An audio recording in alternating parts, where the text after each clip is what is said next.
What's up, gamers? What's up, gamers? It's your girl. But, back at it again. So fucking cringe. Hi, hello, how are we doing?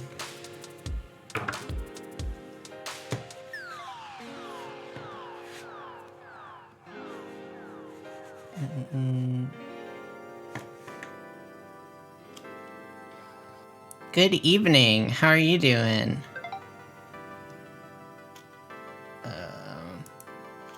Hello! Hello!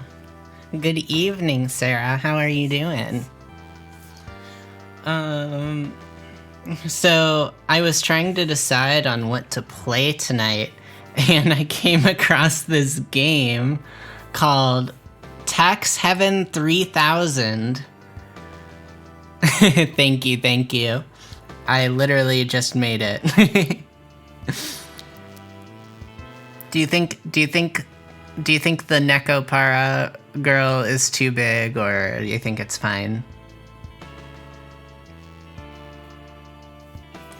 Wow. So yeah, I had perfect, good. So I had a long weekend, worked 2 doubles in a row, and then had a 9 a.m. meeting. So I had to be up hella early, and yeah, it was very tiring, but I don't want to say I'm rested, because I was up until like 5 a.m. last night, but I'm not completely exhausted, so that's good. Turn that down in my headphones. I'm excited for this game. I hope it doesn't ask me for too many personal details.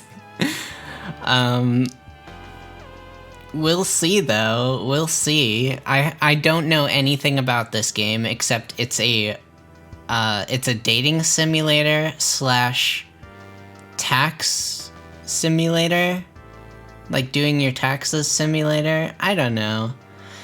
Good evening, Duckling. How are you doing? I don't know if you heard, but we're playing Tax Heaven 3000. It's a dating simulator / tax simulator. I don't know, man. I don't know. It looked interesting. It's like and it's free, so yes, queen, do your taxes. But hopefully we'll all, at the very least, we'll at least learn something about taxes. So I've been working on this video. I posted in the Discord. Pigeon dating simulator. Yes, I heard about that. I need to look into that. More dating simulators, please. Working on this video, I posted a clip of, like, a draft of the intro to my Discord, just to gauge reactions. This is my most extra fucking video. It's already, I'm like almost halfway done, I feel like. And it's already 10 minutes long. So this is probably gonna end up being like a 15-20 minute video. But I'm okay with that. I think if it's interesting, if the video is interesting, it can be whatever length it needs to be. That's my philosophy, as long as you prepare people for it. She'll buy it for me? Yo, okay, I'll take her up on that offer.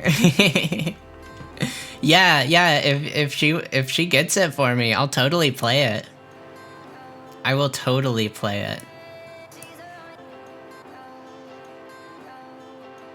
Most definitely. So yeah, the intro to the video. Let me talk to you about it just a little bit, and then we'll get into it. So the whole video is about finding hot robots. I wanted to find hot robots in Atomic Heart, and we finally did find them. It took a lot of trial and tribulation. And I wanted to just overly dramatize that as much as possible. I can't believe you'd say yeah. You offered. Listen. It was torturous, yes, but that made the video all the better. Listen, I'm the kind of person, okay, if someone offers me something, I'm the kind of person where I'm not gonna say no. because they want, you know. So I feel like a lot of people are like, oh no, you don't have to worry about it. Like there's this person at work who, if someone tries to tip him, someone tried to tip him the other day, and he was like, no, don't worry about it. I'm like, bro, take the fucking money. Take the fucking money. Yeah, it would be rude. And I'm like, obviously, if someone's doing something for me, or wants to do something for me, it's because they want to. And I know I feel good when I do things for people. So why not share that good thing by accepting their gift? That's how I feel about it. What was I talking about? Oh yeah, the video. I wonder if I can show you it. Nah, if you wanna see it, just join the Discord or watch it in the Discord. It'll take too many steps to get it up and running. But yeah, so my philosophy behind it was, gotta shill that Discord. Yes, of course. So the philosophy behind it was hot robots, right? I wanted to I wanted to introduce the concept of the video while kind of giving a preview of the video. And then I had this idea for a like a really artsy fast cut montage. And I was looking for music and I found Vivaldi's Winter, and it just fit perfectly. And I had this idea of like fast cuts, fast editing, and kind of showing a montage showing this kind of cycle of like showing both like this robotic awakening awareness / like sexuality and like the circle of life and death and rebirth while also throwing in some kind of like, you know, like silly moments like the clip from Fox News. So the idea was like, let's go so fucking extra with this intro, make it artsy and cinematic as fuck, and make it so just, and also set up the expectation that like this is going to be a longer video. This isn't like a 5-minute thing. This is going to be a little bit longer. So hold on tight. If you need to do something else before you watch it, like I'm setting those expectations. You know, there are fast cuts, but it also like there's certain things that it takes its time with. So, you know, kind of setting it up as kind of like a bit of like a documentary, I guess. I don't know, like an artsy documentary. Hold on to your body pillows tight. It's gonna be a bumpy ride. Yeah, exactly. You have to, that's kind of what I'm realizing, is that YouTube is about, you know, YouTube is a time investment. You know, no one has to watch your video. No one has to watch all of your video. And if you don't give them a reason to watch all of your video, then they won't watch it and they'll click off. So you have to give them a reason, and you have to set their expectations accordingly. If you're doing a short video, you can get right into it and you can just start. But if you're doing a longer video, if you just start, then people might be like, oh, when is this ending? Like, I didn't sign up for this whole thing. I'm gonna do something else, you know? So setting the expectation of like, hey, this is gonna be a journey. You're signing up for a journey right now. Stick with me and it'll be worth it. I've been thinking a lot more about the philosophy of kind of editing, and especially editing for YouTube. It's different. It's different, but it's definitely, it's fun. It's a fun experiment. And I'm starting to realize now how do I put it?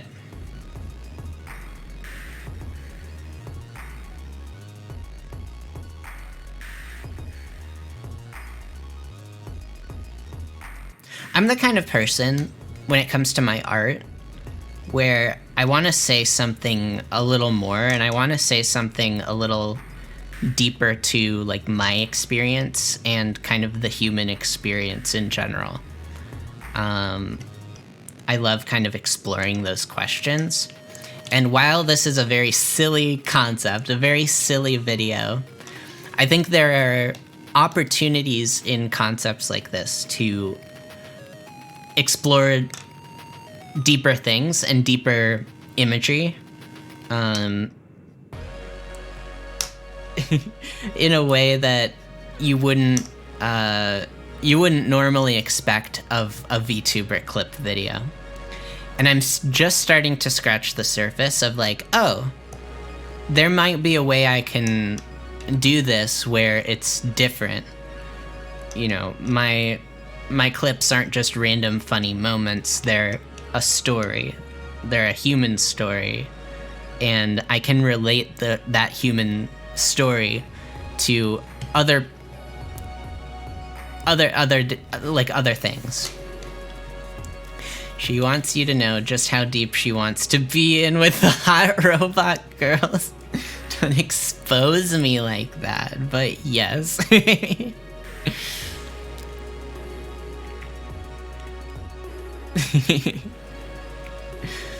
I'm excited to finish it. I'm excited to... I think what's helped me a lot in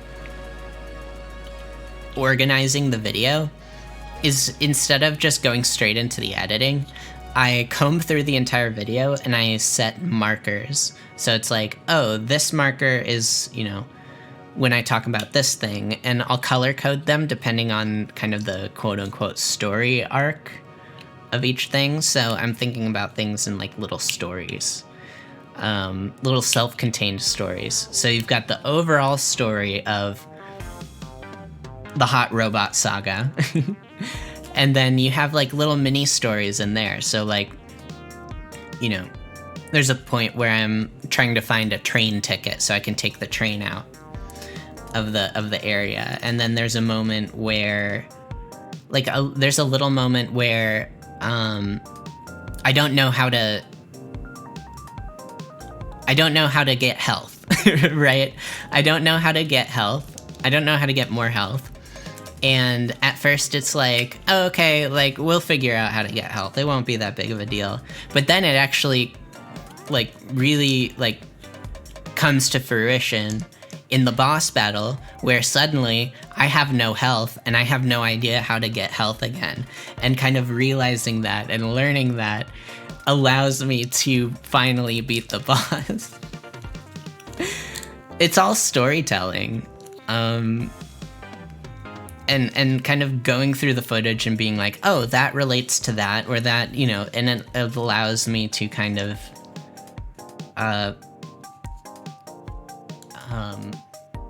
edit in a way that's not completely linear.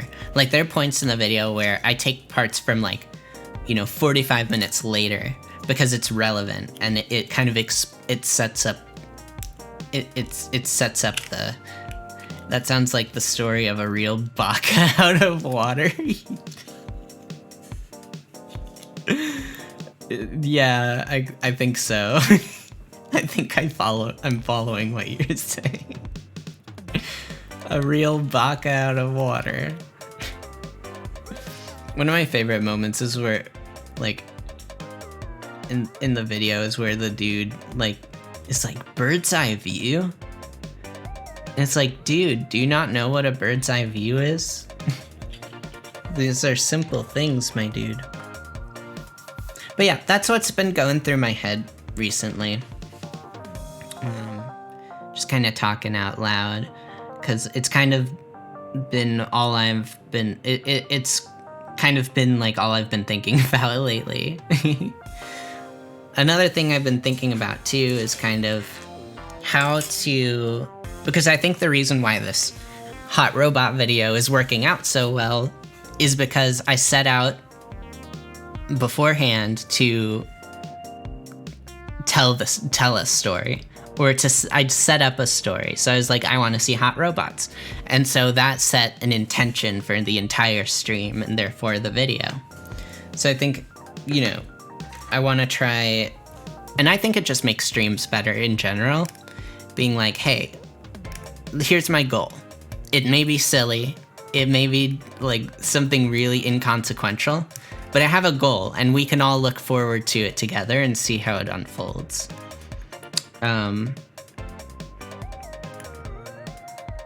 Yeah.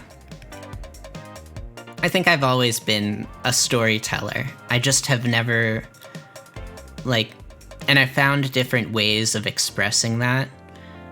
And I try and express that in like my different mediums of art that I come up with. And this is just another way of telling a story. Yeah. So that's what I've been doing. What have y'all been doing? How are y'all doing? It's been a second. I've missed streaming. I've been missing y'all. I've been missing doing this. Anything new?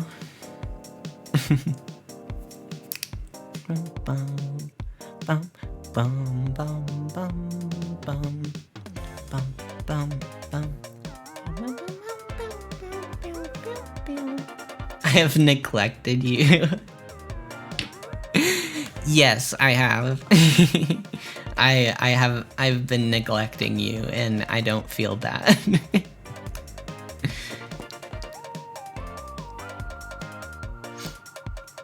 I literally, when I work those later nights, I just can't. The stress of figuring out your move. Ah, gotcha. Moving is fucking, I hate moving, and I've had to do it so much throughout my life. Are so beautiful. I've had to move so many times, it's crazy. You are so beautiful. And I'll meet people who are like, yeah, I've lived at this place for like 6 years, and I'm like, I've never, like,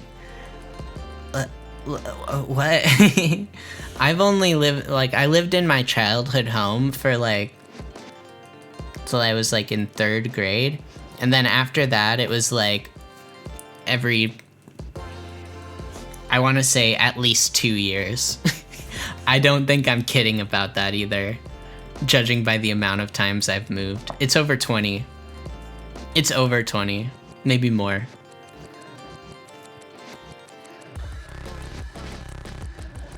Yeah, I want to say at least once or at like an average of 2 years. 1.5 years, maybe. So if you need emotional support, I got you. I've been through that shit, I know.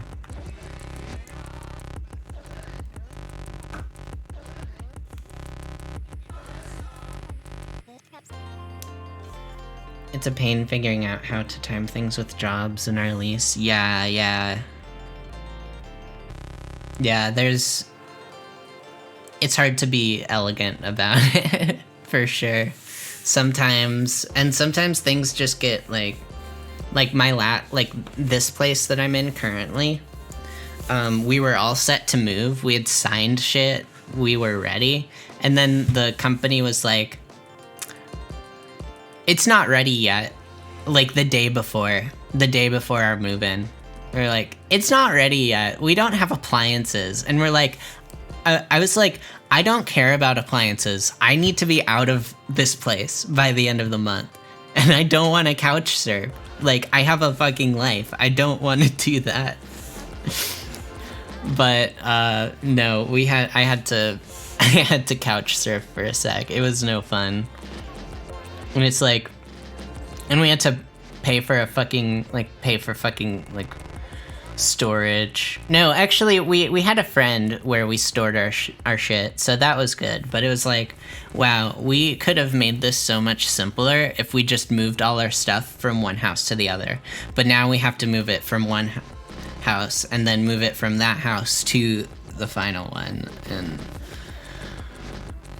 And like having to rent a U-Haul, having to drive a U-Haul. I hate driving the U-Haul. It's no fun, but I had to do it.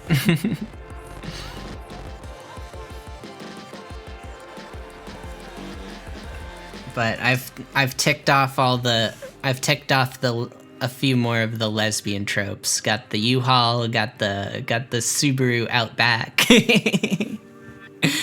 What else is there? I haven't moved in with a partner after a week, but you never know. You wouldn't have trusted me with a U-Haul? What are you talking about? I'm a good driver. I'm careful. I'm a careful, good driver.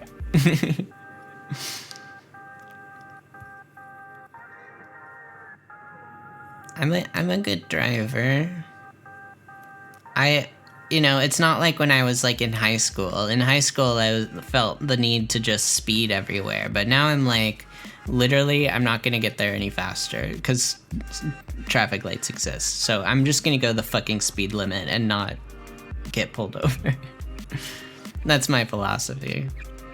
It's like, because that's how they get you. That's how they get you. They get you when you're in your car. That's why I'm never gonna put any bumper stickers on my car. Like, I don't want any, like, identifiers on my car. Like, being like, yeah, it was the girl in the Subaru Outback with a fucking, like, anime sticker on her thing. I will not be driving any U-Haul. I will die. It's weird to get used to, but you do get used to it eventually. Distractible ADHD brain baka. I mean, when I'm in a, like, I actually haven't been medicated for my ADHD for, like, a while. And I guess I've been doing okay. I mean, I am a VTuber instead of, like, getting my fucking IT certification. But, you gotta, I gotta work with my brain. I gotta work with that. I do have the IT certification study guide. It's right here. I've thought about doing a study stream, but I'm like, it'd be boring. Unless y'all would be interested in that, like, during the day. I mean, not at night. I wouldn't be able to do that at night. What we got? Yeah, it goes over a lot of things. I've been slowly getting through it. I bring it to work and read it when it's slow. So, I mean, that's something. It's just, studying is so fucking hard. Like, it's not as hard once you get into it, I guess. It's more, like, actually, I feel like we would be a distraction. I feel like maybe, but also, like, having something else that I'm doing, because here's the thing, like, I don't like wasting my time, and studying, it's not a waste of my time, but it feels like it. It feels like a waste of my time. It feels like I'm just kind of, like, I don't want to sit still. I don't want to put everything down in my life and do, like, just read one thing, It just doesn't compute with me. But if I had a stream, right? If I had to entertain a stream at the same time, I feel like it'd be a little easier, because if I get bored, I can just talk to stream, and then I look down and it's like, okay, back to it, so, like, my brain's weird. I just gotta work with it.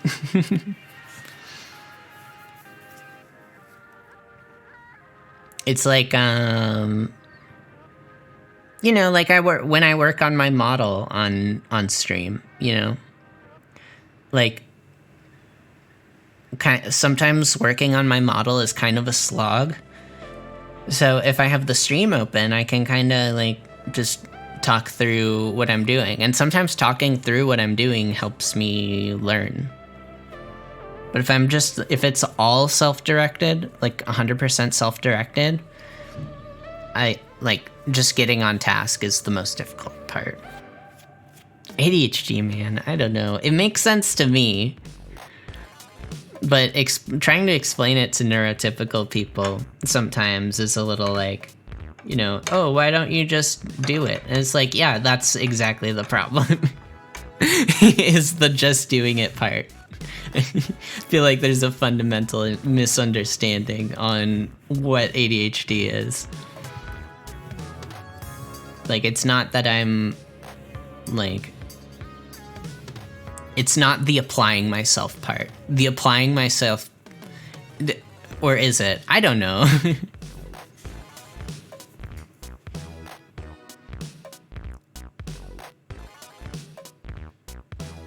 Work with ADHD kids and tackling all day. Yeah.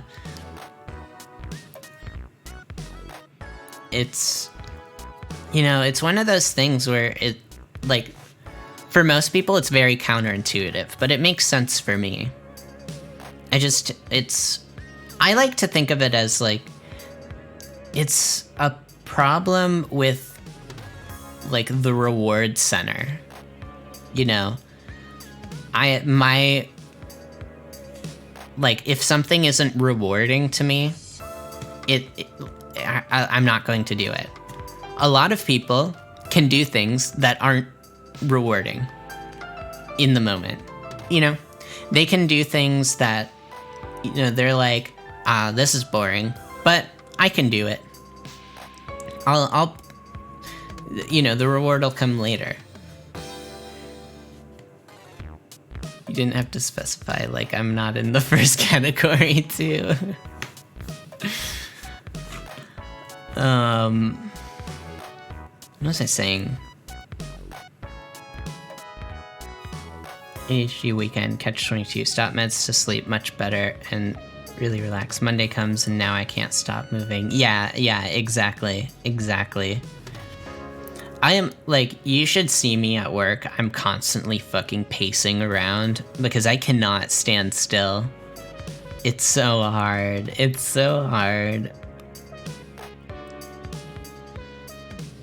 I can't.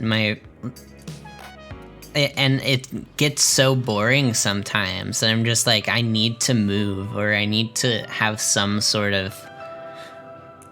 Like, literally all of my coworkers, like, pretty much all of my direct coworkers, I don't want to go into exactly, like, what I do. Y'all can probably infer. But all of my direct coworkers pretty much have ADHD. Verbal head pats for doing my work. I'll probably just get distracted.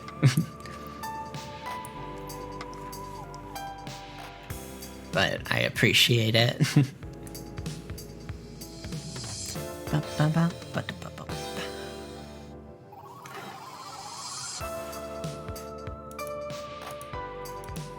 Okay. I have 71 followers on Twitch now. I don't know how that happened, but I'll take it. Yes, you are distracting. You're very distracting.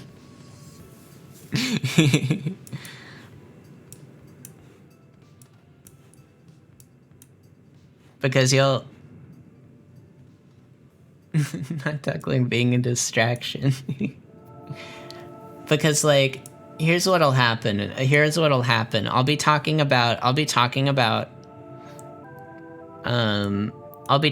study stuff. I'll be talking about what I'm studying in IT. And then you'll be like, yo, have you heard the new Haken track? Yo, pull it up. And I'm like, okay, I'll pull it up. And then I'll listen to it and I'll be like, oh, this is pretty good. And you'll be like, here, pull this one up too. And I'm like, oh, well, I kind of need to, no, just listen to this one. And then you'll be good. I'm like, okay. And then we'll listen to it. And I'll be like, yeah, that was cool. And be like, oh, I have another one. And I'm like...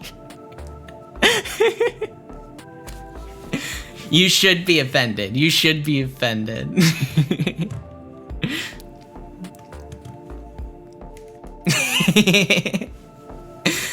And I'm like, listen, I had other things to do besides listening to Haken. And then you'll be like, okay, but how about you listen? How about then we'll listen to this 40-minute Devin Townsend song. It's only 40 minutes, and then you can study after.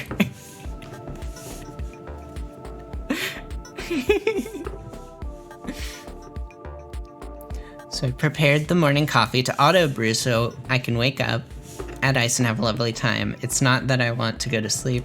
I'm just looking forward to waking up so much now. I love that for you. I love that.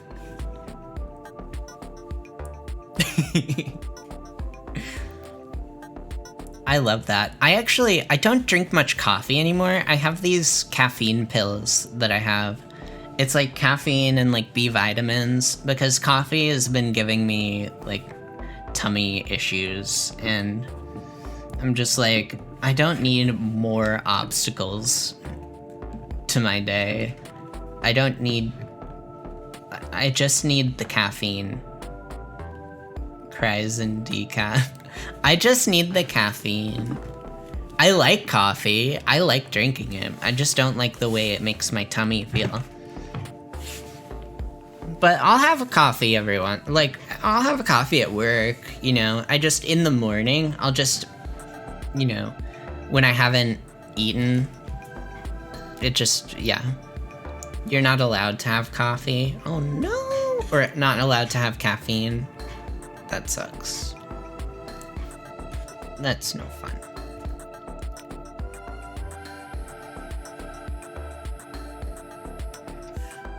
Using oat milk? I don't think I've ever had oat milk. I usually drink soy milk because it has like protein and shit. I get the strawberry mint lemonade at Panera. It's got 260 milligrams of caffeine or some shit. It sounds like it has a ton of fucking sugar too. Damn, dude. Why does it have so much caffeine? Doesn't coffee have like 100? It's lemonade.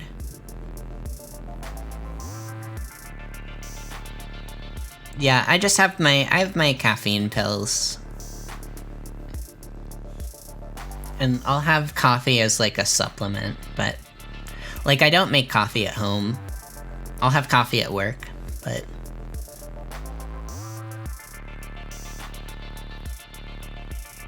oh yeah, can you eat chocolate?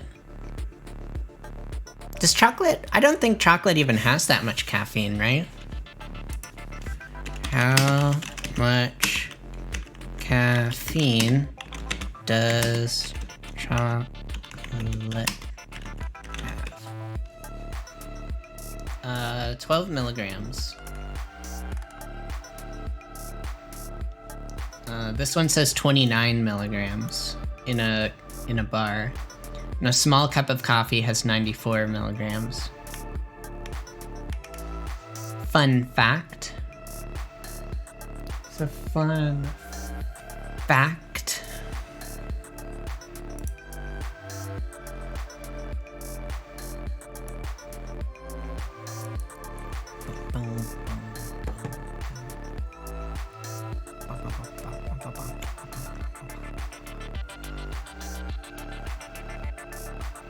It depends on the chocolate.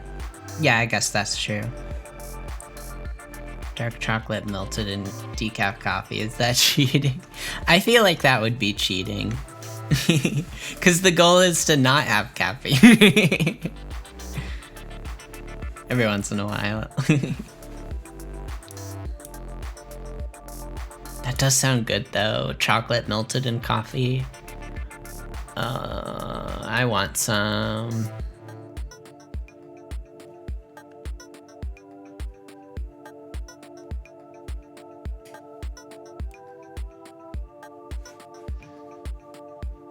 Damn, now I'm craving coffee. But it's like too late for that.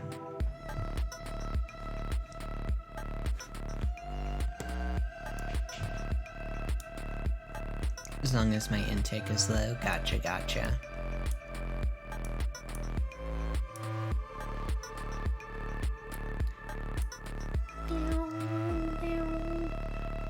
Okay. Well, we have like...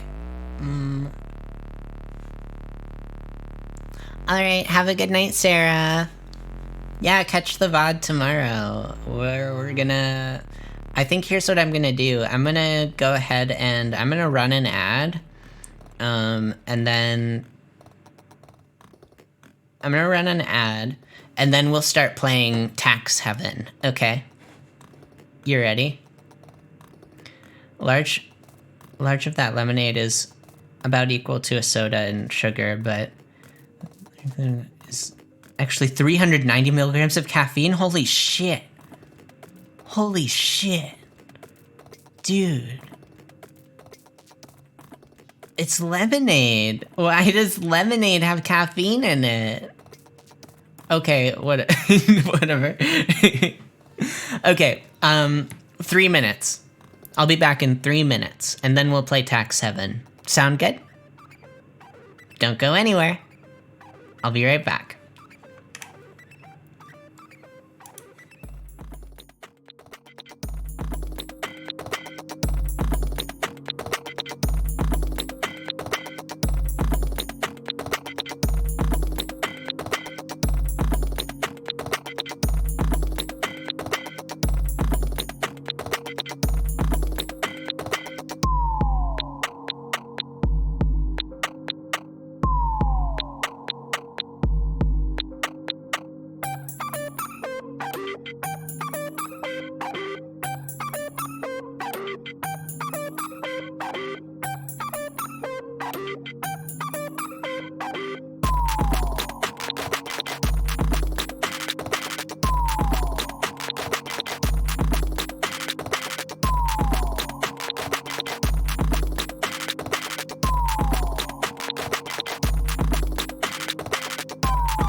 Gamers.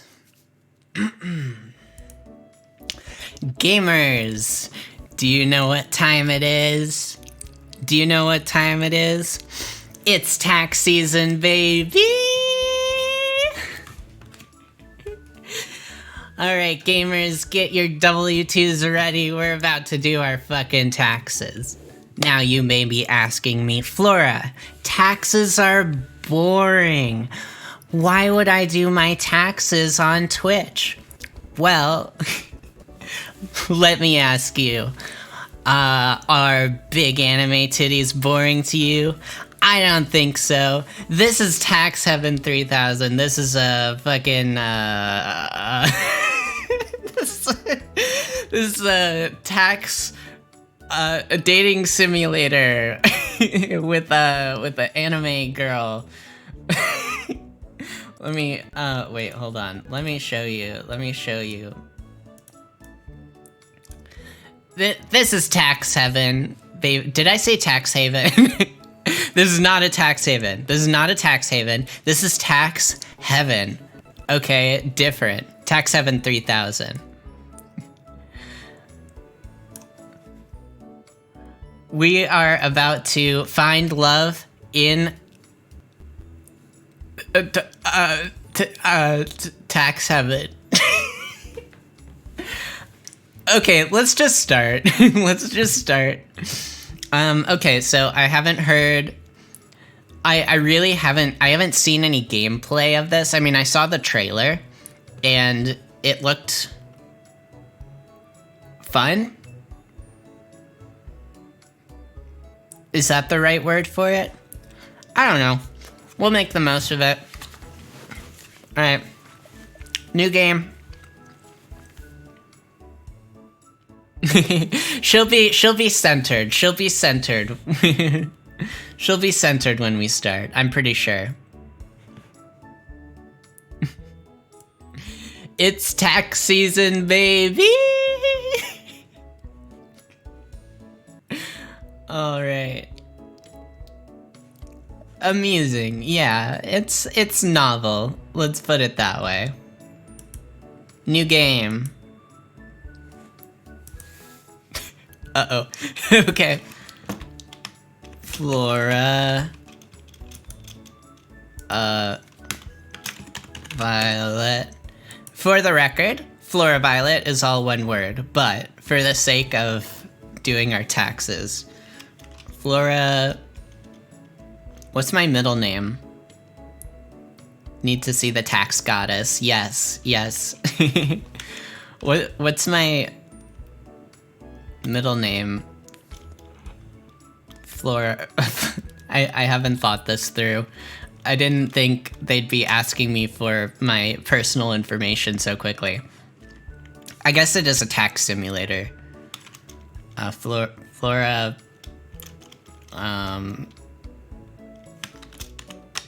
Can I just go without a middle name? Okay, Flora. Okay, no middle name. Phew, there we go. I've officially moved in. Let me turn that up for me. Okay. Flora Baka Violet. Too late now. Flora Violet. Not confusing at all.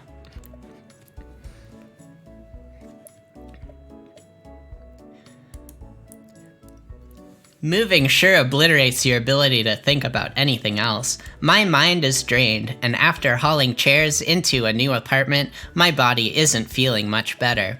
Okay, you have one chair. You have one chair, bro.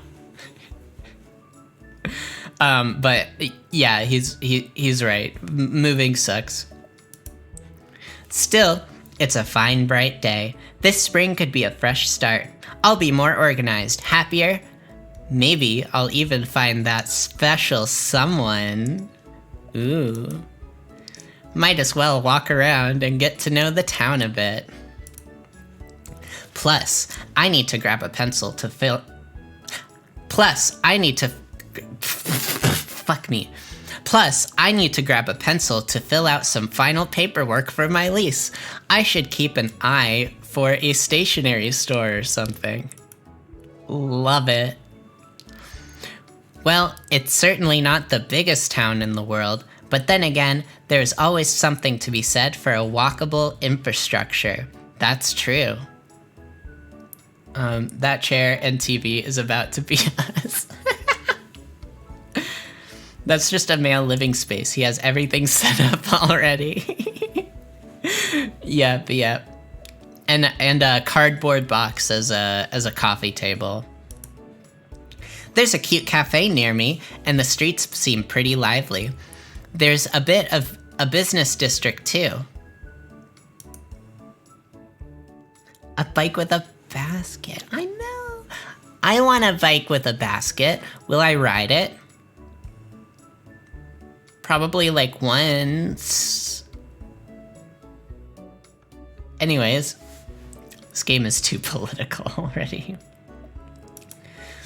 It has a cute mascot, some kind of rabbit, and a cheerful font for the store name, Mulberry Press.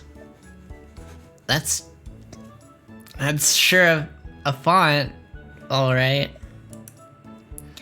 I'm never sure exactly what kind of products a store like this sells, but I bet I can at least get a pencil in here. Uh-oh, watch, oof. There she is.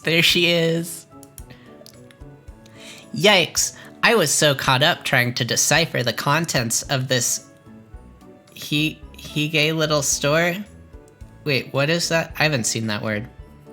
Of this little store, that I wasn't paying attention to where I was going, and now I've bumped into... Are you okay? This incredibly cute girl. She is cute. I'm so sorry, I didn't see you there. You're not hurt, are you? We've bumped into the goddess. Yes, we have. The tax goddess. You can fill out my forms. I'll think of something better. But hang on, how about, as an apology, you tell me your name? Haha, my name is Iris. What's yours? She's cute. I'm Flora. I just moved here. Oh, really? So, Flora, you're a US resident?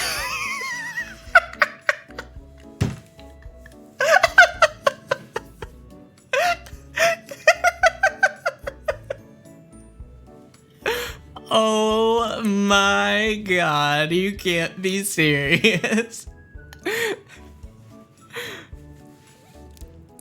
Hygge, a quality of coziness and comfortable conviviality that engenders a feeling of contentment or well-being, regarded as the defining characteristic of Danish culture. Okay.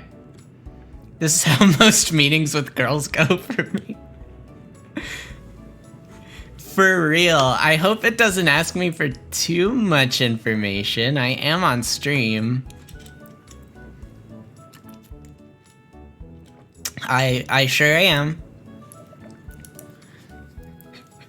This girl makes a weirdly nationalist first impression. Oh no. This is gonna be good. Say, you were just coming out of the store when you bumped into me, right? Is it a stationery store? I need to buy a pencil. Ooh, Flora, do you like stationery? I have a little notebook that I write down everything in. What I did today, new things I learned, cute... What I did today, new things I learned, cute people Well, anyways, it's like a second memory. Here are these for you. For me? You shouldn't have. Red, white, and blue flags from this one. I love stationery. How did you know? Asking girls if they like spreadsheets. I can spread your sheets, girl. I'm sorry. I'll think of better ones.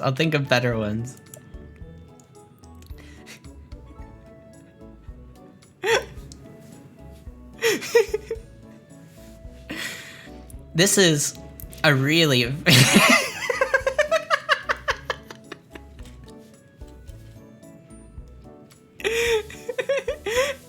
I will not stop. I can't be stopped. This is a really fancy technical pencil and a super cute eraser. I don't think I've ever put this much thought into choosing a writing instrument in my life. I've tested a lot of writing supplies, and these are my favorites. You never know when you'll need a good pencil, Flora. Maybe you want to write down your social security number or give someone your phone number. Thank you, Iris. It's so exciting to move to a new town. I'd be happy to show you around and maybe talk some more. If you're not too busy, that is. I know it's tax season, so some people are. I'd love that. I've tested so much writing supplies. Can I show you how much I can excel when I spread you? You said that's better. That's better. They're both awful, but that's better. Okay, I need to get back to work. How about getting a coffee tomorrow? 12:30, okay? I'll meet you at the cafe. She asked, first question is, are you a US resident? I can't with this girl.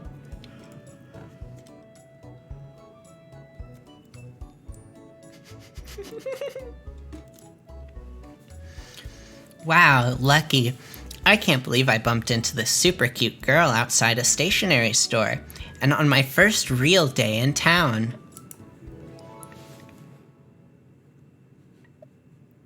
Wait, did she say tax season? It's almost April 18th and I haven't done my taxes. Ugh, now's not the time to worry about it, but I'll have to deal with that soon. Why can't I bump into a super cute girl in front of a stationery store? That's like a dream come true. I know! Maybe I'm not hanging around enough stationery stores. Maybe that should be my new vibe. The girl that hangs around stationery stores. Like, think about it, okay? Think about it. It's probably hundreds, if not thousands, of cute girls who go into the stationery store every day, and all my type. Think about it. In any case, I've got a date with a cute girl to look forward to. At least, I think it's a date.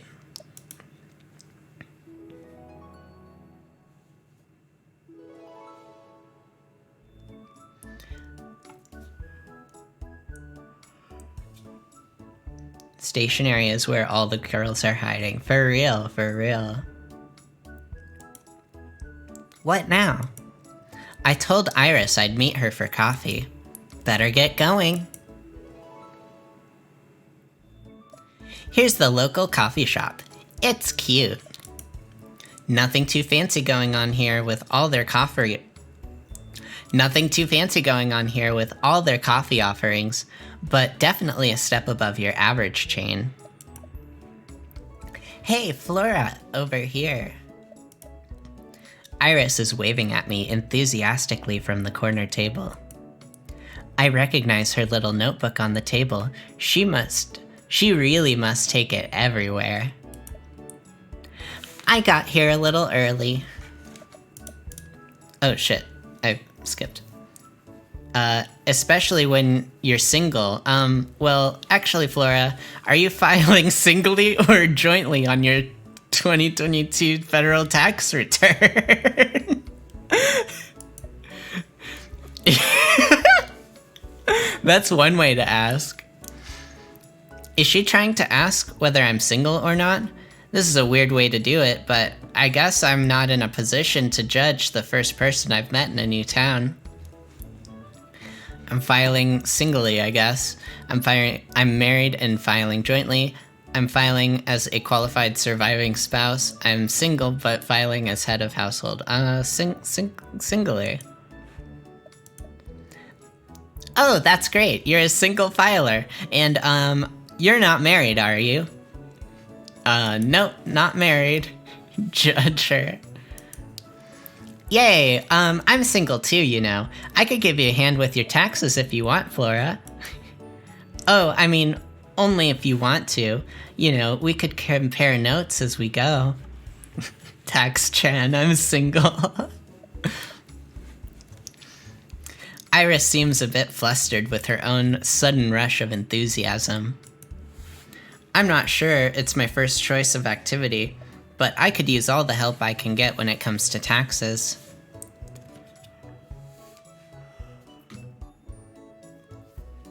Talking so much makes me yawn. Definitely compare notes. Yes. Whip out our filings and see whose is bigger. So, you're a single filer, Flora. Do you have any dependents? No. I see. You don't have any qualifying children or relatives as dependents? Nope, just me. No dependents. Flora, you come without any strings attached then. I could, I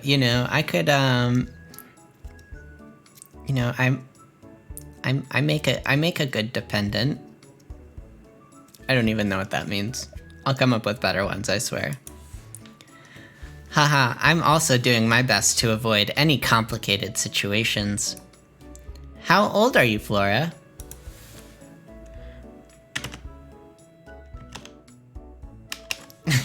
Invalid format. Alright. 27, huh? I see. I'm exposing myself. I'm actually, I lied. I'm actually, 17 years old. You know, I was just lying. Don't worry about it. No dependents, but I can become one tax mommy. What if we got to know each other's financial situation a little better? Oh my god.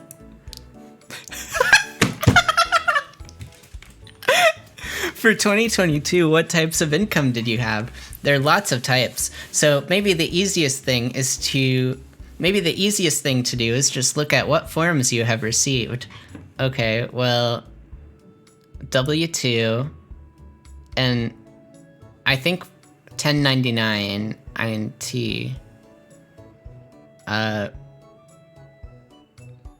Right? Wait, let me look that up.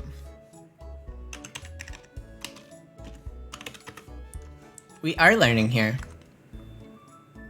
Entities that pay interest to income. Oh no, that's not it. 1099G.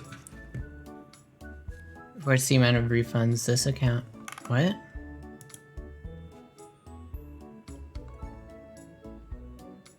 Don't tell her 1099, she'll think less of you.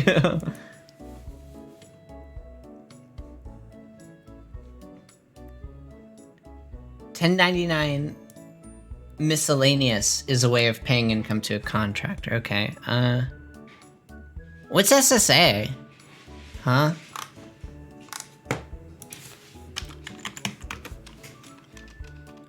Social Security. Okay, let's just do W-2.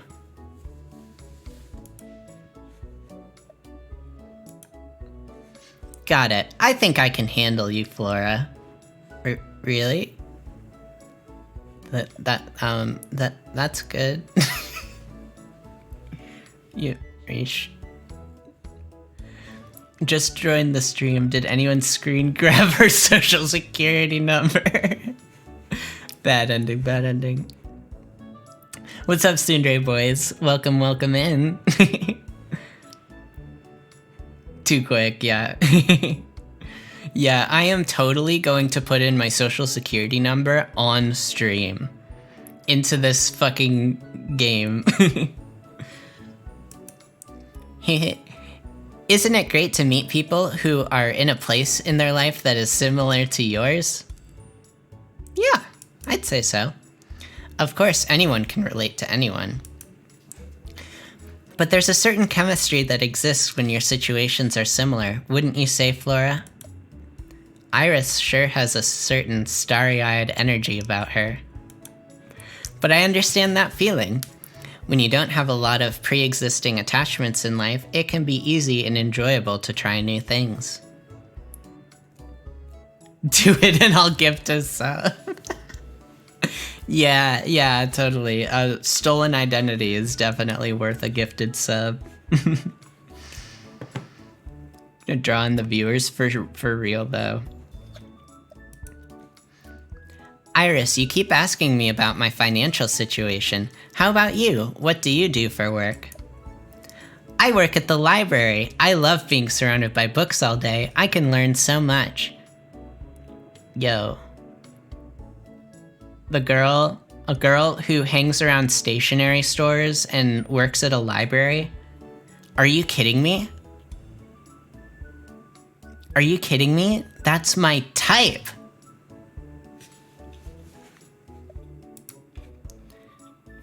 Like how yarn is made, what coral is.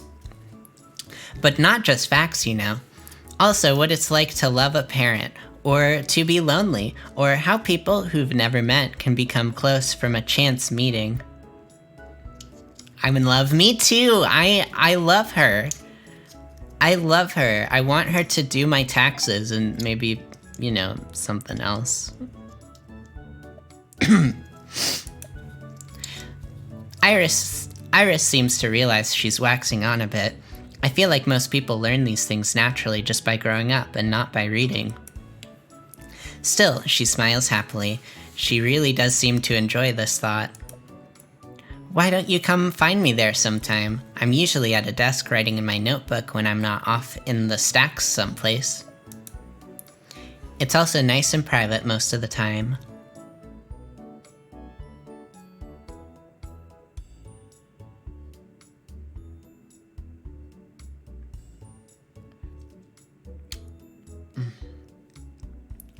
Look at her name. She is a secret IRS. Oh my god. Her name is IRS? I didn't catch that. I didn't catch that. That's fucking genius. I am CEO at a recently launched independent pharmaceutical startup. I sell drugs. The library, huh? Not necessarily the first place I'd go hang out. Hang on, though. I guess that's an invitation to see each other again. In that case, bury me in books, baby, and maybe something else. Ayy. Oh, I'm cringe. I've committed cringe. I guess you could say I'm an analog girl at heart. You don't let your finances get too digital, do you, Flora? Did you sell, trade, gift, or receive any cryptocurrency in 2022? What is this? Yes, LOL, GM friends, what? Is this a crypto thing I don't understand? Wait. You can't see it behind my head.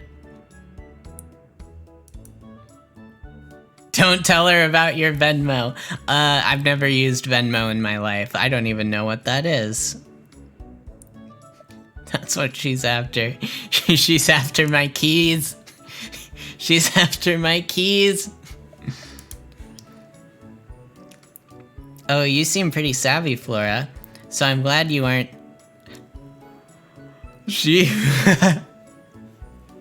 Ooh, the crypto bros are gonna be mad at this one. Oh, the crypto bros are not gonna be happy with this one. She's right, though. She's so right, though. Oh, you seem pretty savvy, Flora, so I'm glad you aren't taken in by a pyramid scheme like that. Flora, it's really nice to talk to you. I have a good feeling about the two of us. Hey, will you give me your phone number? Yeah, for sure.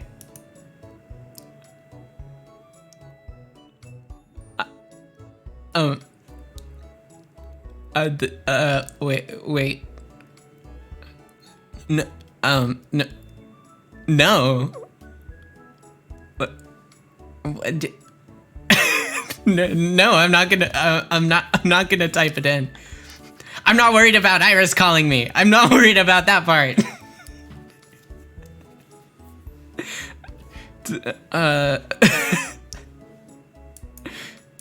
There we go. 5.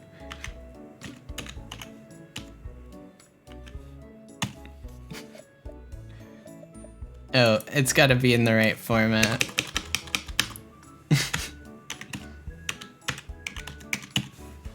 There we go.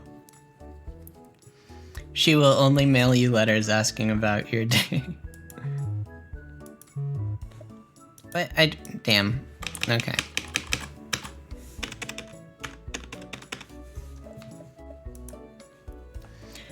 Iris puts her number into my phone. She's one of those people who uses her forefinger instead of her thumbs to type on a phone. That's cute. That's really cute. I like her. Flora, will you give it?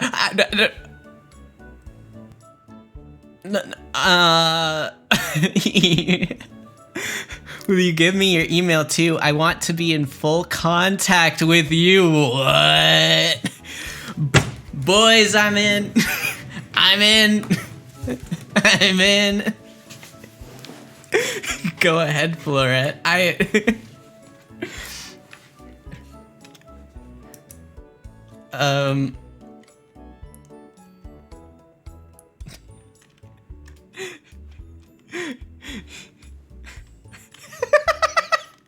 There we go.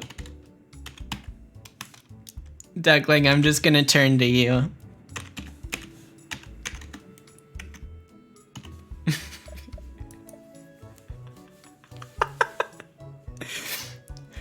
Iris is an exceptionally odd conversationalist, but her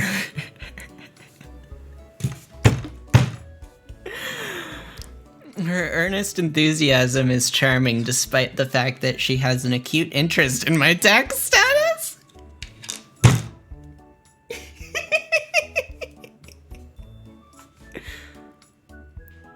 That's the domain I give out to girls, always works. She has an acute interest, alright, that's for sure. After drinking our coffee, the date with Iris concludes smoothly. Gotta run, I'll see you tomorrow, right? Come by the library and find me.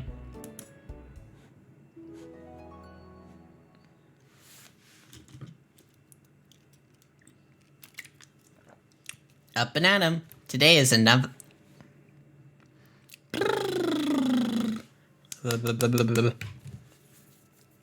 Up and at 'em. Today is another lovely day. The fact that I still haven't started my taxes this year is nibbling at the back of my mind a little. But the sun is shining and I'm meeting Iris at the library. I have your social security number prepared. Got it, got it. Let's figure out where that is.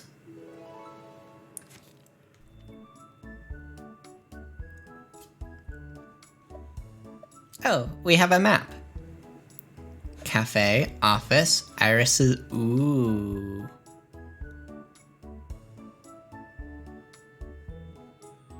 Ooh, okay, we might get to go there later. Library it is. This must be where Iris works. I should go see if I can find her. As I walk through the doors of the library, I smell the comforting aroma of old paper and dust. Old book smell is... $420.69. Love it. Love it. I love it. You see, this is why you're my mod, Duckling. This is why you're my mod. Old paper smell is great. Libraries are like memorials to a bygone age of public amenities. There's an air of solemnity.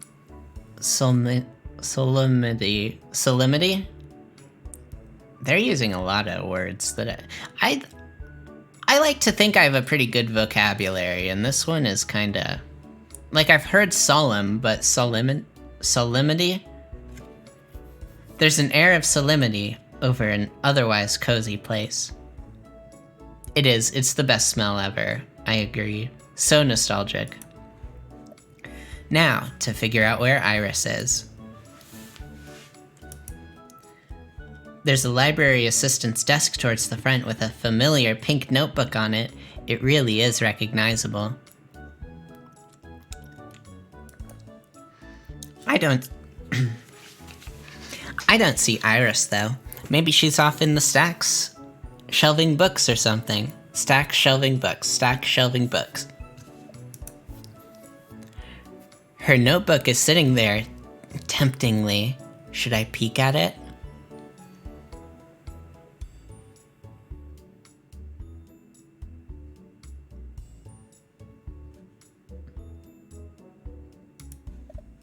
Yeah.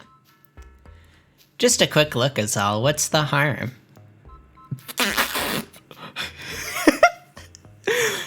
Personal details, income, credits, and deductions. Oh boy. I'm glad Iris lets you pick a meetup spot instead of a no-knock rate. Yeah, we'll see how this date goes. Wow, this is a shockingly literal transcription of Iris's day-to-day activities in exhaustive detail. Today when I woke up, I had orange juice and an English muffin with raspberry jam. I've never had raspberry jam before, and I liked it more than grape jelly, but not as much as orange marmalade. I reread yesterday's diary entry to confirm I had remembered everything accurately. I ran out of patterned tape, so at 10:36 a.m. I left to go to the store. While walking on the sidewalk, I passed 2 inhabitants of the town. I purchased 3 rolls of tape for a total of $7.65. 1 strawberry patterned, 1 dotted, and 1 floral. While exiting the store, I walked headlong into someone standing outside. I can see notes where she has gone back and annotated past events with updates and cross-references. The cat. This cat? It's like this notebook is her outsourced memory. Lisa Frank stickers? Oh, I don't know what a Lisa Frank sticker is. Is that a popular sticker? Oh wow, this part is about me. This is pretty much everything that we've talked about since we've met. Flora. Middle name. Last name. Cafe? What?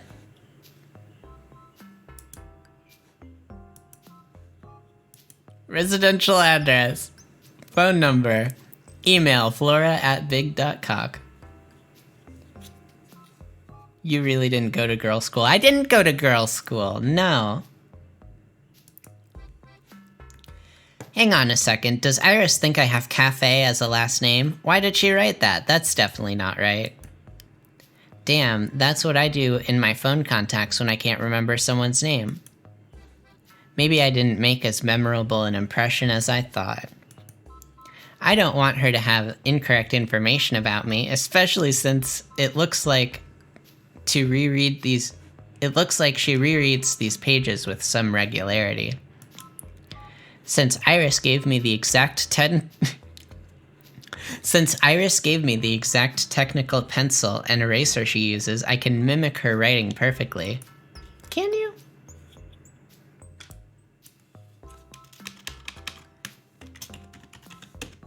There we go. Now I'm gonna put in my full residential address.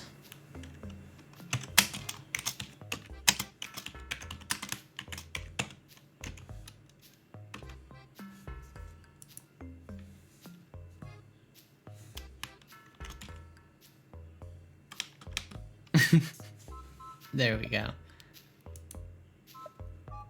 Continue flipping through the pages. Iris gonna send you to the friendship chamber for 15 years because you lied about your last name.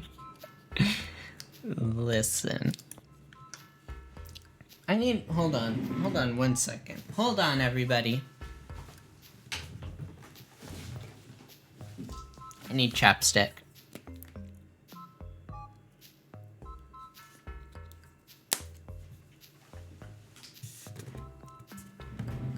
Iris snapped her neck. She knows. She knows. She knows.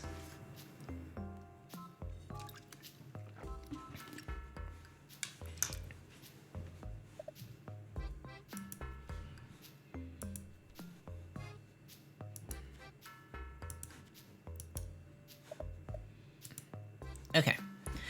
Okay, that's enough of that. Looks like everything Iris knows about me is accurate. Definitely accurate. Definitely accurate.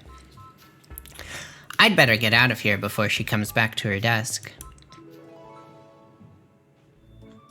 There's still no sign of Iris. Hang on a second. Looks like I got a text message just a moment ago. That's your ringtone? My dude. It sounds like I won't get to see her today after all.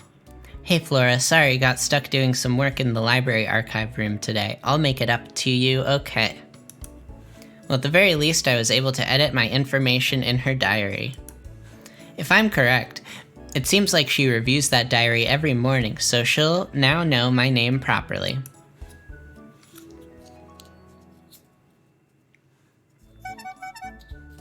Wait, did that count? Oh wait, yeah, we had the cafe date. Good, this fucking ringtone. Sorry I missed you yesterday. Do you want to meet me at the cafe? I've been looking forward to seeing you again. Or, I've got to run an errand at the library branch office. You could come keep me company. Iris texted. Where should we go for a makeup date?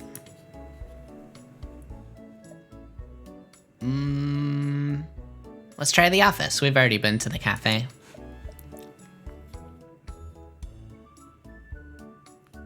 Closely lover. Never say that again. There she is. Hey Flora, over here. I don't have to go to the branch very often. I don't really like the atmosphere in there. Thanks for keeping me company today.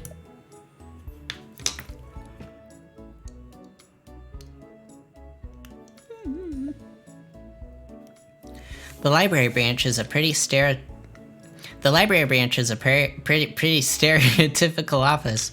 The rows of desks and cubicles, the water cooler, the copying machine. It's also picture perfect and it makes me feel like set dressing. Or it almost feels like set dressing. I'm not entirely sure why this dry, stereotypical office building makes Iris uncomfortable, but I'm happy to tag along if it means I can spend some more time with her. Uh-oh, the copy machine isn't working. Flora, can you help me fix this? Way to put me on the spot, Iris. Fixing a photocopier in front of a live, very attractive audience? There are few things worse I can imagine. Okay. Wait. Is this game... Is this game having me troubleshoot a photocopier?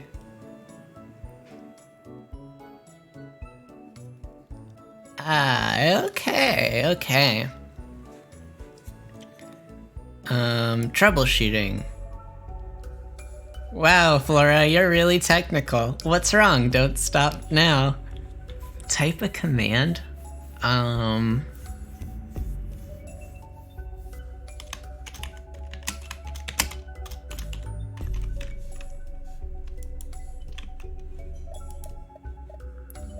Oh geez, what the heck is this? This appears to be terminal access to the photocopier. What am I supposed to do? Hack the machine? So you can hack the machine, right? It should be pretty simple. Oh my god, I'm about to embarrass myself in front of Iris. I don't know what I'm doing. I can't just sit here. I've got to at least type something in there. I'd better just hit some keys on the keyboard. I've got to at least try. Type a command.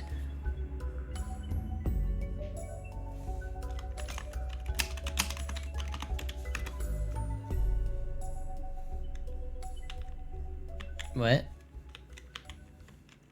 Oh, I can't. It's not letting me write. I'm not writing this. I'm not writing this. I had something funnier written. Okay. Holy shit, I'm on fire. I can see the code. Let's go. I'm a hacker, baby.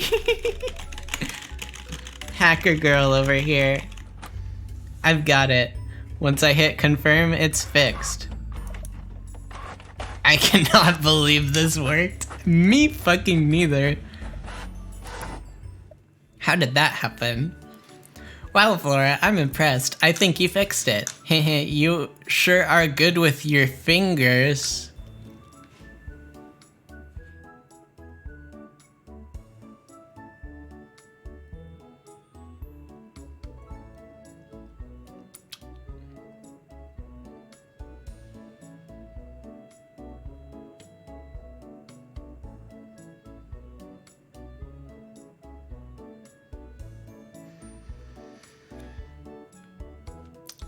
Well, that's that. Don't mean to brag or anything, but anyways, I feel like I'm hyperventilating. Me fucking too. This is the kind of flow state that an athlete experiences once in their life and then dreams of forever after. I'm glad she noticed. I've tapped into an elevated state of consciousness to impress a girl by fixing her office photocopier. What is this? What is happening right now? Alright, first thing we need is a document to test with. I know. Flora, let's use your W-2 form. So, do you have more than one W-2 for 2022 or just one? I have more than one. Okay, let's just start with one for now, and then we'll do the others after we finish up with the first. Okay, got it. Great, grab the form and slide it into the copier. Wait, hold on, it wants me... wait a minute. Y'all gotta see this.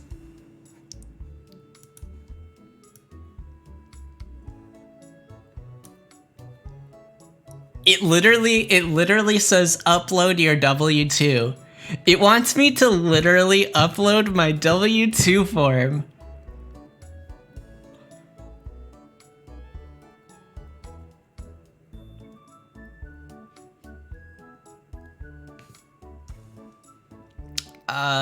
Okay, one second. All she wants is your W-2. Give her your best meme.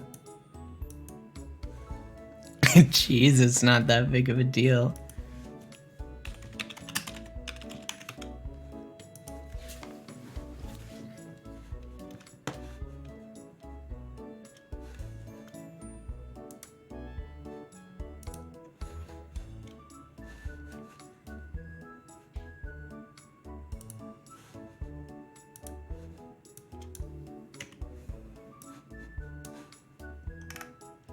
One sec.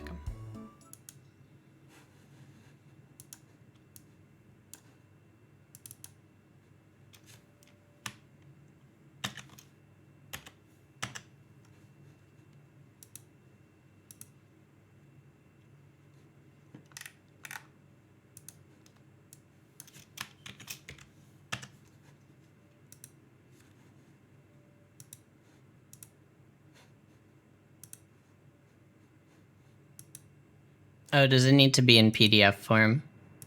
Oh, my bad. Hold on. We got this.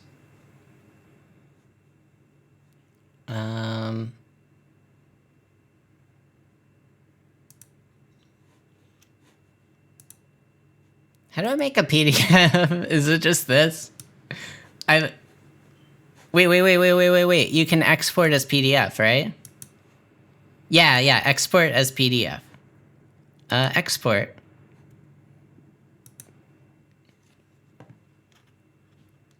I love when my meet and fuck games ask for scanner permission. I prefer greet and meet games. Always PDF, yes, of course. There we go. All right. Great. We've got that W2 copied. Let's make sure everything is clear.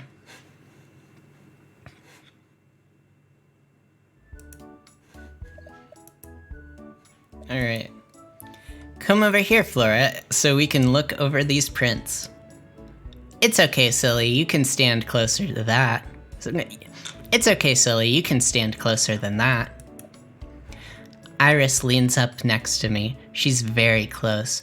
I can't help noticing she smells nice.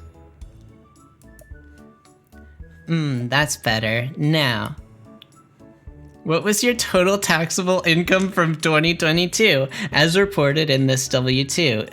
That should be in box 1 of your W2 form. My total taxable income? I don't fucking know. Yeah, $69,000.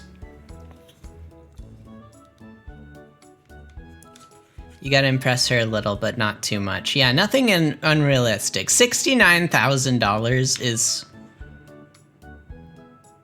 probably more money than I've ever made in my entire life. But it's not unrealistic. You've been working hard, Flora. Next up, let's make sure we've got your withheld income tax. That should be box 2 of your W2 form. How much federal income tax should I withhold? A question I never thought I'd be asking on stream, but here we are. I don't fucking know. $69. Alright, that seems clear. In addition to that, how much Social Security tax was withheld from your income on this W2? That should be box 4. $69.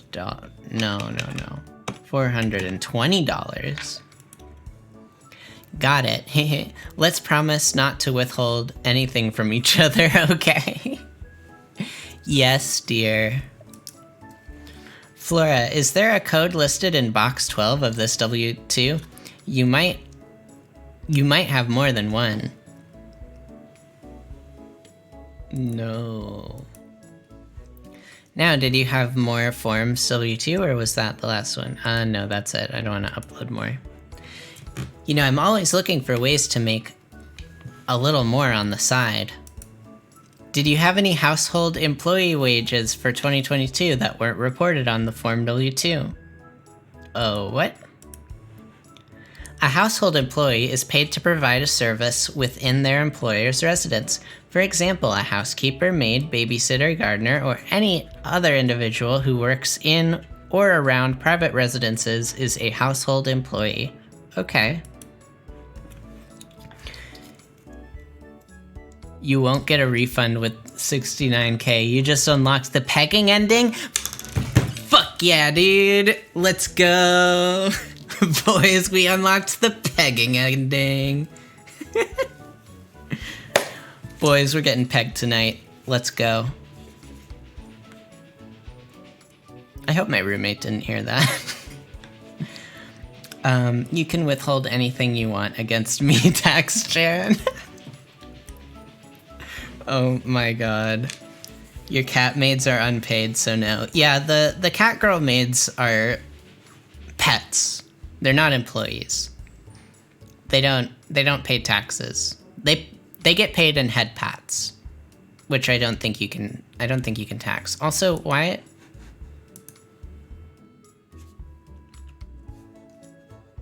Why is my frame rate up there?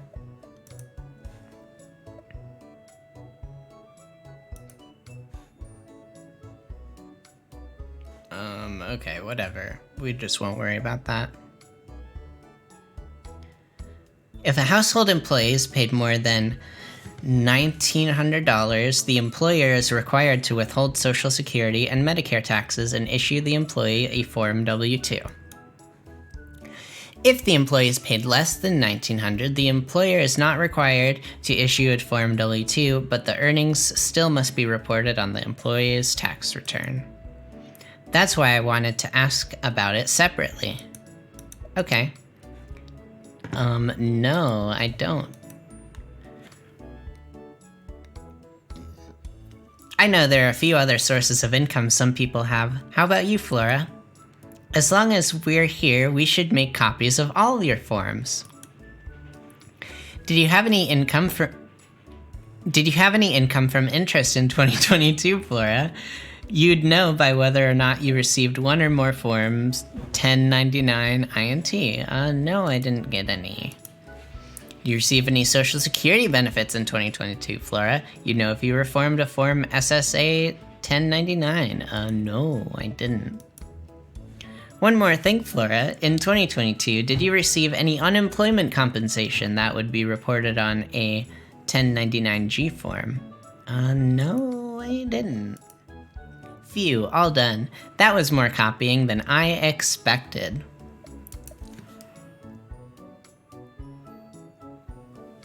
That starts in 21 minutes. Okay, we're good. Take a sip of water. There's a lot of reading.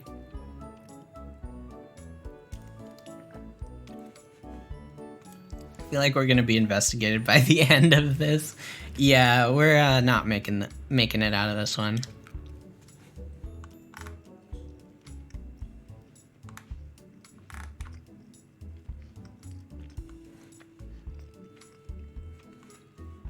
Secret side gigs, yeah.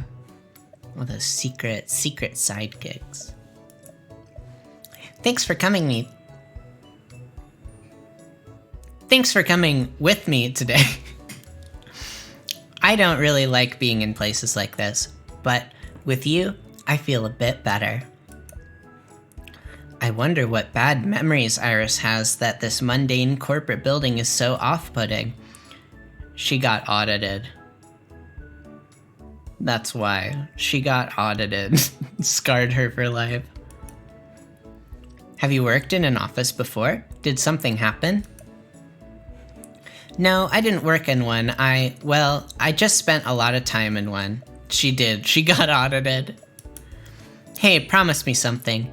Don't use corporate tax software, okay? What?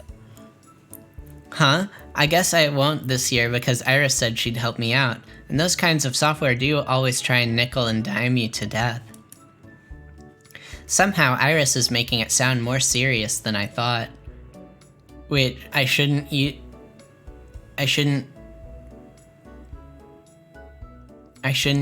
like TurboTax and shit?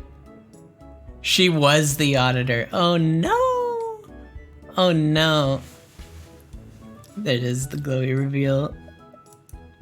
Okay, I promise. I guess I'm doing my taxes differently. Damn. Good.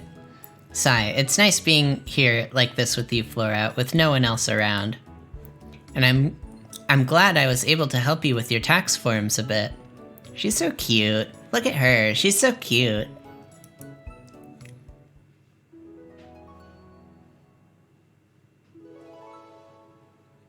Tax owed $7,000. Oh no, I'm never gonna financially recover from this. Where should I go? That's a good question. I'm gonna take a second.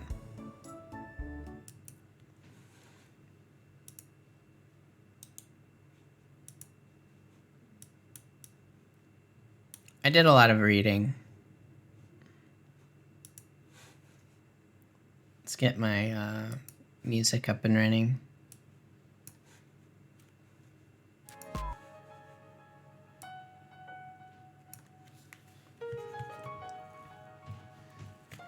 Real talk though, TurboTax will act like Iris Chan and then make you pay 180 for premium because you had 2 states to file in. Yeah.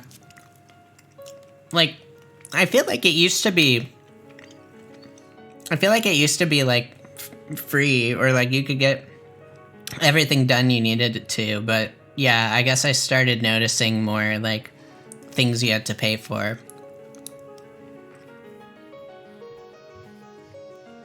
TurboTax bends you over and pegs you and you don't even get to finish.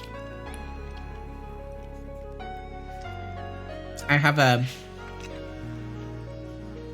cinnamon bagel that I've been kind of munching on. I'm munching on this because it's not very, not crunchy, so I can eat it during stream. Free Tax USA?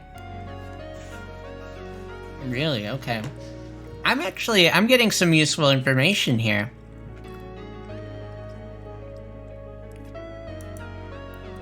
Or whatever this Newgrounds game is called. This is called Tax Heaven 3000.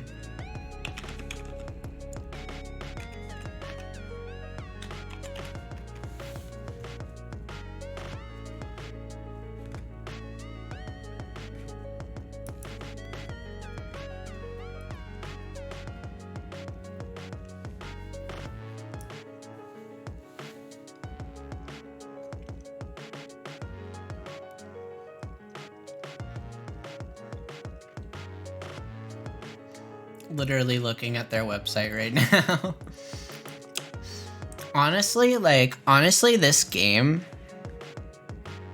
might actually be like really helpful. I'm learning shit. But I feel like my taxes aren't very complicated.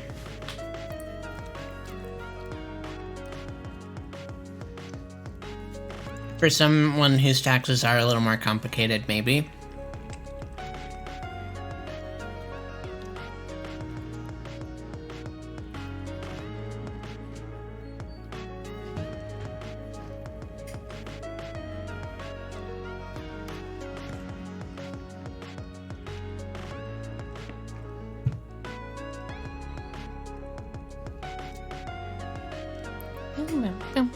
But yeah, this game is funny.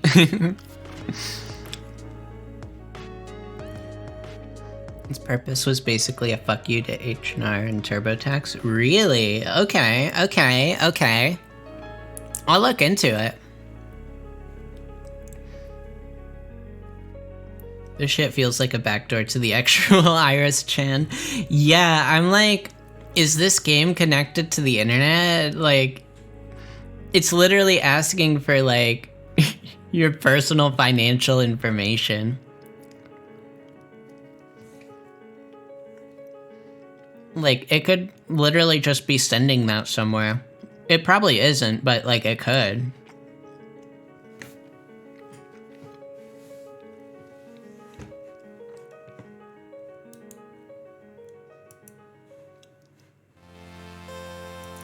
I guess it's not using any network connection, so it seems like it isn't. It's probably just good fun. But it could.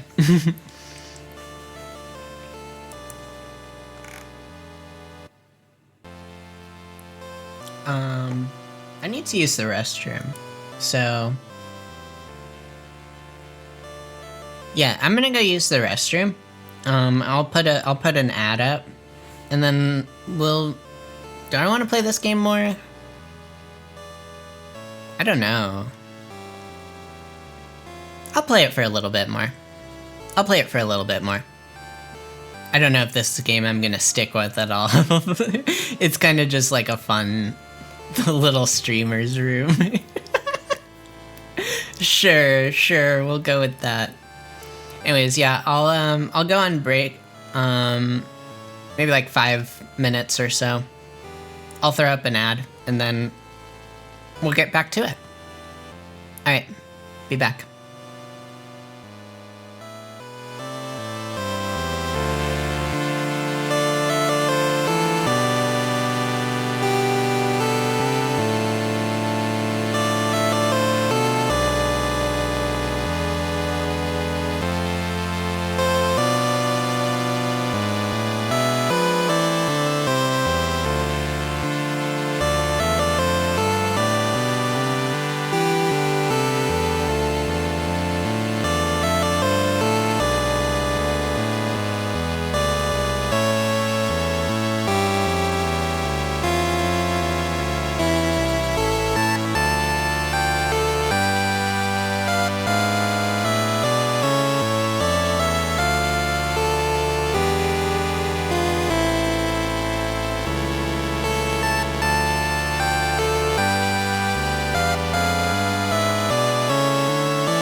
gamers?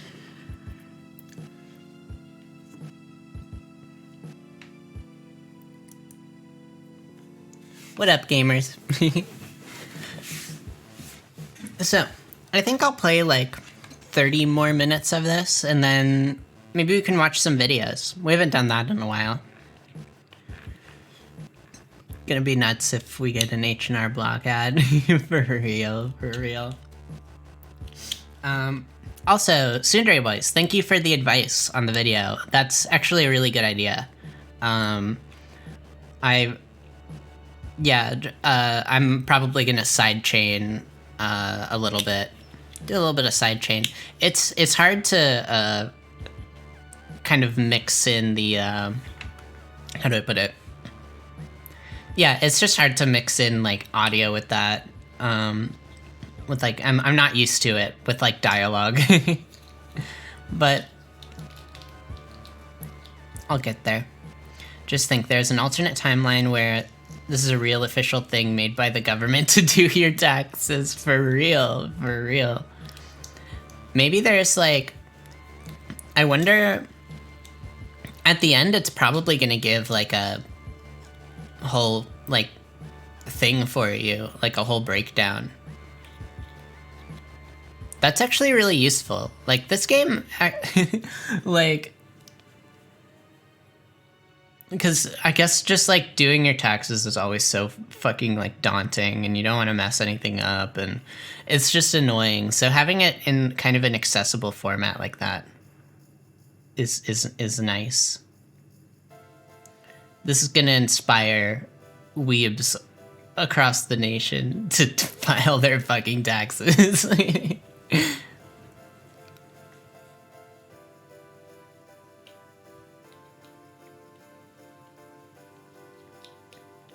Do I want to play more of this game? I'm kind of tired of talking, honestly. Now that I think about it, now that I'm like judging my feelings.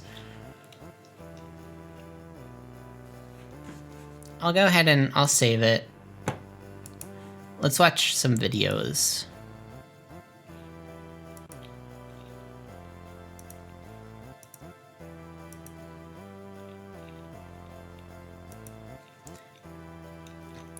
Iris House Raids compilation.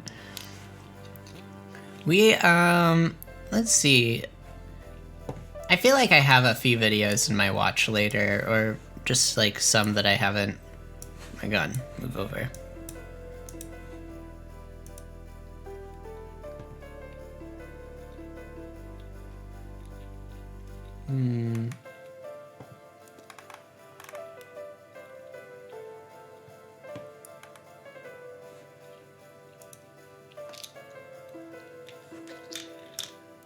I don't have as many in my watch later as I thought I would.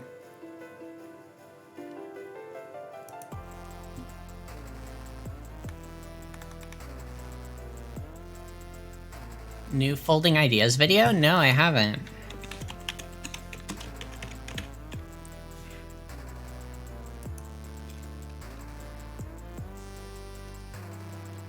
Ooh. Yeah, that's a good idea. Let's watch that. Thank you for the recommendation. Here we are. The future is a dead mall, Decentraland and the metaverse. All right. Let me just make sure it's capturing.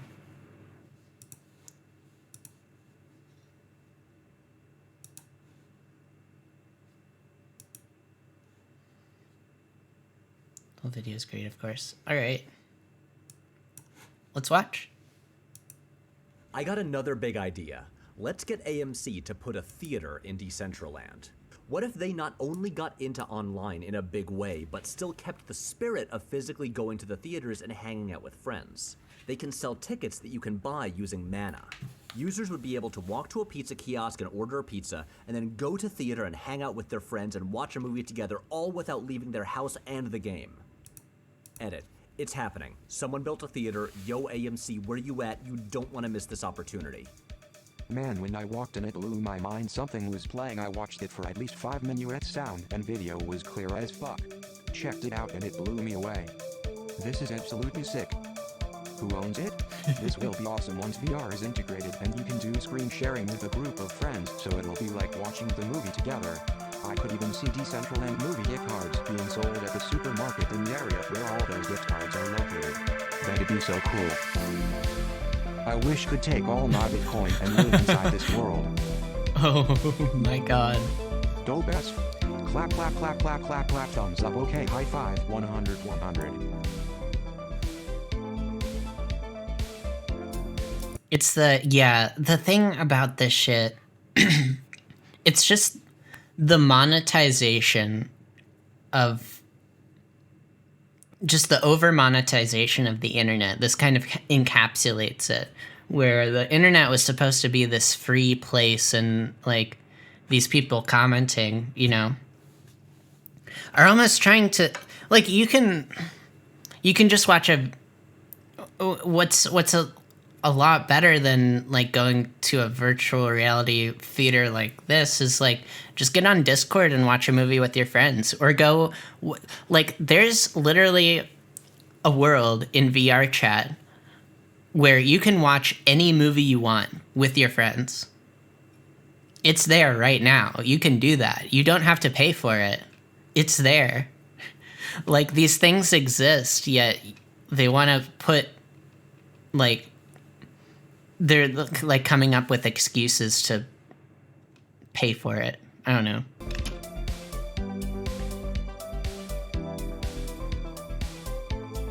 This is the theater.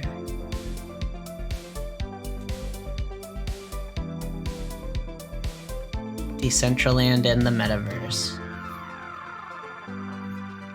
The metaverse is VR chat. The metaverse is not whatever this is. Like, VR chat, I feel like, is the future. It's not, yeah, it's not it. Maybe there's a VR mode, but like, no smoking in the theater.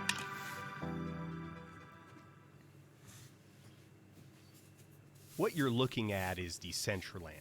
Conceived by Argentine developers Esteban Ordano and Ari Melik as a virtual reality world for unconstrained markets, and presently advertising itself as a decentralized metaverse owned by its What users. am I looking In at the right pitch now? version, Decentraland is a true virtual space, a whole new parallel world that you access via virtual reality, a world where you can shop, buy things, invest, purchase goods, and go to stores unconstrained by the laws that govern the place where your physical body eats and sleeps. A product so promising that it commands a valuation in the billions of dollars.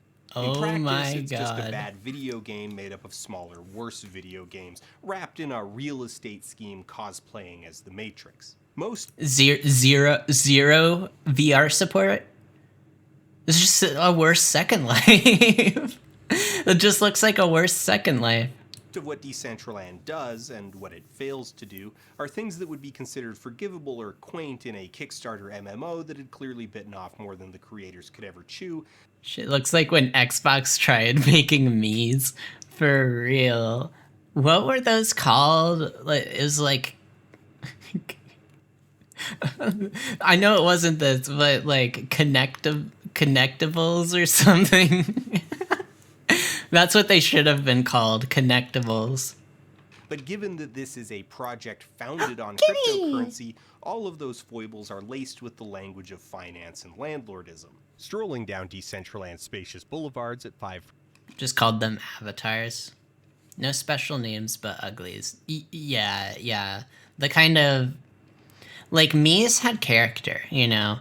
Mii's had character because they were a lot more abstracted, you know? And, like, they were on the... Like, it was like you were playing around with, like, 2D textures around. But once you get a little more, like... I don't know. I'm... Xbox...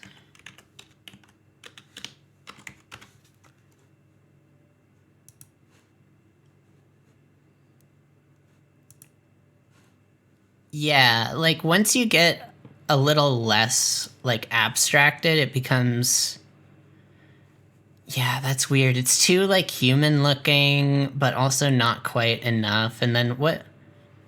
Oh, they upgraded original. Yeah, once you get to that, oh, you can't really see the other one. It loses the kind of, how do I put it? Like the player input. Mii's work because it allows you a lot. By giving you less, it gives you more flexibility. But when you have like, when you're manipulating polygons, it's a little different. I don't know.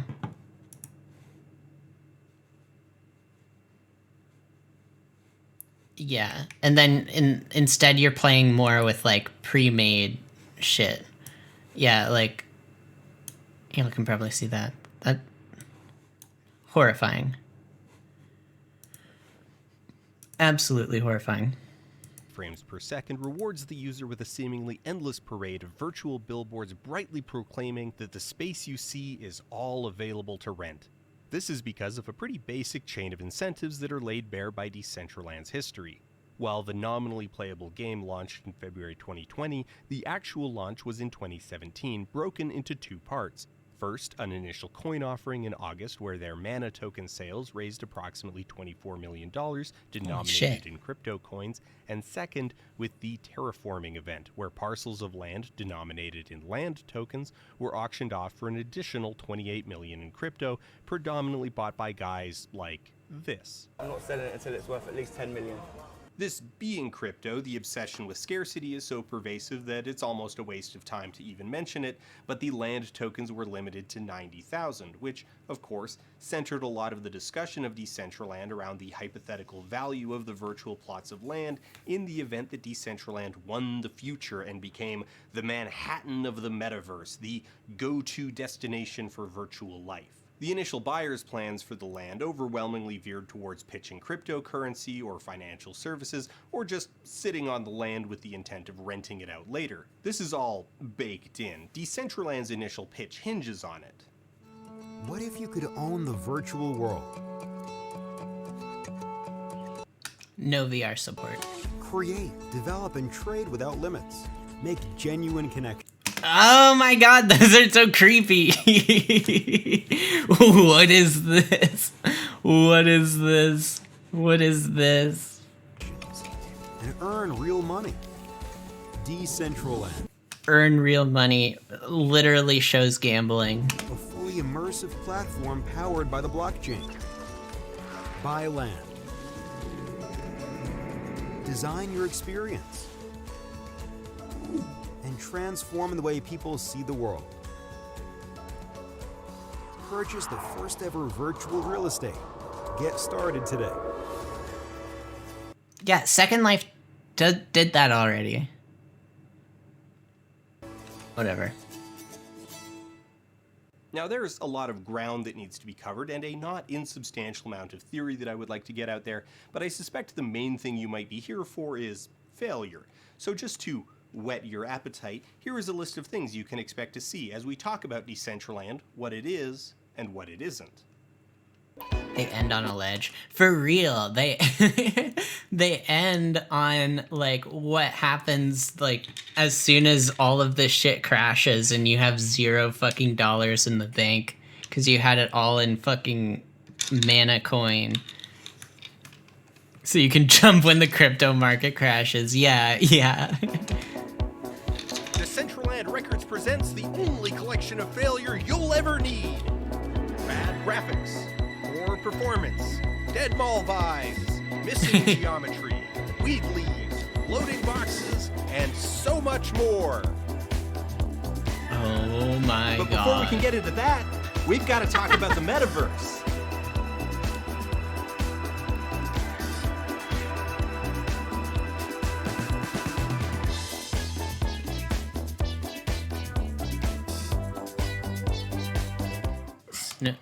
In the past 2 years, you have likely been inundated with attempts to explain and define the metaverse, and yet, despite the numerous attempts, you probably feel no closer to having an actual workable definition in your head, one that maps to something you can visualize actually integrating with your life. There are a lot of definitions out there. Most of them are incredibly flimsy, many of them are outright insane, very few agree on anything other than the broad strokes, and almost all of them fall back on gesturing towards Ready Player One and going, you know, that thing. It'll be like that. In the mainstream, the metaverse has been somewhat hijacked by the crypto and Web3 crowd. An interesting element to that is that while they are extremely aggressively pushing the word metaverse out into the public consciousness, they are late arriving parasites. They will typically nod their heads at any metaverse vision before throwing it back at you with their crypto junk grafted onto it. They don't care about the form or content of the metaverse, but both crypto and the metaverse require spontaneous mass adoption to make sense, so the two are somewhat simpatico in that regard. In sharp contrast, we have the writing of Ryan Bolger. A theologian, Bolger's vision of the metaverse is that of a reified space that sits on top of the real world, a one-to-one digital clone. You can leave a digital letter for someone on a park bench and they need to go to that same bench to find it. A clone so accurate that self-driving cars will navigate not via sensors that monitor the world around them, but by referencing the current position of things in the metaverse, the most jacked version of Google Maps you can imagine. For Bolger, traditional websites and apps are just a stopgap to the ultimate aim, which should be to... Wait, hold on, okay. This is going under the assumption that there'll be one metaverse. But, like...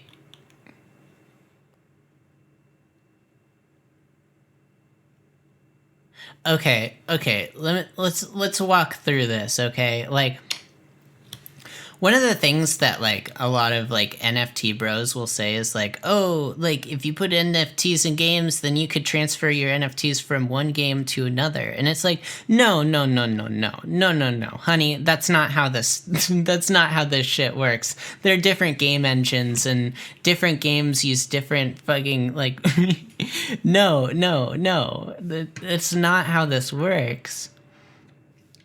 And so, like, cars navigating via the metaverse, this one-to-one copy of reality, would involve the car next to you being connected to the metaverse, and then the person crossing the street to have a phone that's connected to the metaverse that's, like, broadcasting their location. And then, like, no, that's not how this works, honey. That's not how this works. We live in a fucking capitalist society. We don't live in... like, we don't live in China where there can be just one fucking app that rules everything. We live in... like, maybe there, everything can be run by fucking... What's it called? Tencent. Maybe the entire metaverse can be run by Tencent. Like, that makes sense. But here in, like, the Western world, where there's, like, competition and shit, it's to the moon. Like, that's not... It's impractical. Anyways. Astrally project via VR into a McDonald's, where a cashier will then see you through AR glasses and take your order as if you were in the space. The goal of this degree of reification was to create a space so real and legitimate that it could be said that the metaverse could be... I absolutely don't want 60 FPS 4K animated use on the app I text my family with. Yeah, exactly. Capable of containing divinity. A church in the metaverse can be sacred, independent of the context of human interaction, because it's not just software, it's a place. Digital fashion and other phygital industries also want to break down the barrier between physical and digital, but for very different reasons. They look at the market for cosmetics and live service video games and crave translating that business model to reality. Rather than building a reified virtual world, Digital Fashion is much more interested in the augmented reality side of things. They want AR glasses that are so universal and so seamless that we all dress in mocap suits and composite the new Gucci over it using an advanced spin on TikTok's hat filter. In this definition, the metaverse isn't another place, conceptual or otherwise, it's just a name for the digital skin that gets laid over the world when viewed through compatible devices. We strongly believe that the amount of clothing produced today is way greater than humanity needs, but don't shop less, shop digital fashion. Don't shop less, don't shop less, don't you dare shop less. Don't you. There are numerous problems here, which boil down to the fact that all of these have equal claim to the word metaverse. If you comb through dozens and dozens of definitions of the metaverse, you can assemble a web of broad attributes where some are generally agreed upon, while others border on being mutually exclusive. It's a vague, largely incoherent cloud of ideas that's malleable enough that basically anything can be called part of the metaverse, a proto-metaverse, or a semi-metaverse. Decentraland is the metaverse. The Sandbox is the metaverse. Horizon Worlds is the metaverse. Roblox is the metaverse. Fortnite is the metaverse. Minecraft is the metaverse. The Lint experience is the metaverse. I look at my 14-year-old, and she has spent the last year and a half living in a metaverse. She doesn't even know that word, right? But her school is on Zoom. She hangs out with her friends online in one form or another, actually in a whole bunch of different forms, right? In Instagram, in TikTok, in iMessage, in Fortnite, in Animal Crossing, in... Animal Crossing is the metaverse.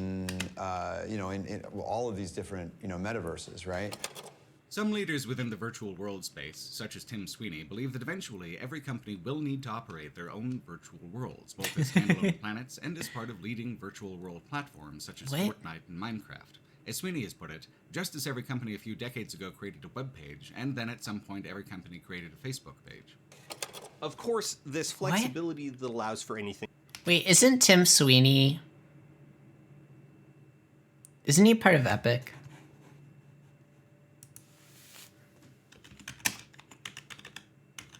Isn't he like the CEO of... Yeah, CEO of Epic Games. Interesting. Think good and popular to be part of a natural... I mean, yeah, it kind of makes sense what, like, you know, with what Fortnite is trying to do now. Which I don't fully understand, to be honest. It's like, Fortnite is a battle royale game, but it's also, like, a place where you can watch concerts and, like, I think it's just Fortnite, they're trying to make it into, like, the everything game, you know?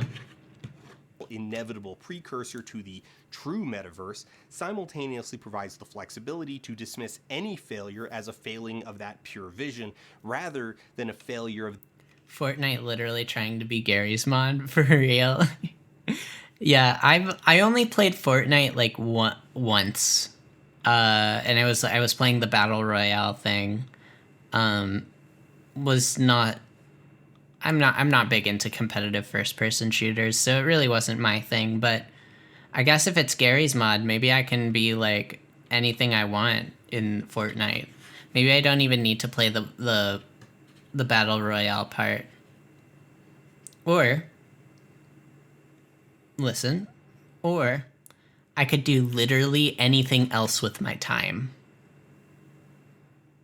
That's an option too. It's simpler than that. It's a place that keeps kids interested enough to keep them locked in the environment so they spend more money. True. That is true. Yeah, I guess for some kids, Fortnite is video games. Just like for some kids, Roblox is video games. It's just that is video games. I still can't believe that Roblox is still a thing. Roblox was around when I was a kid. Like, I played Roblox. Like, I don't know if I don't know how much... I can't remember a whole lot of it, but, like, I played Roblox. I have a Roblox account. It's old as fuck, but I have a Roblox account. Someone tried to log into it, like, a while ago. I got an email that said, someone tried to access your Roblox account. And I was like, what? And so I looked and I logged in, and there it was. I had a fucking Roblox account. Played Chug Jug with you? Is that copywritten? Is that copywritten? So I can play some. I try to avoid it.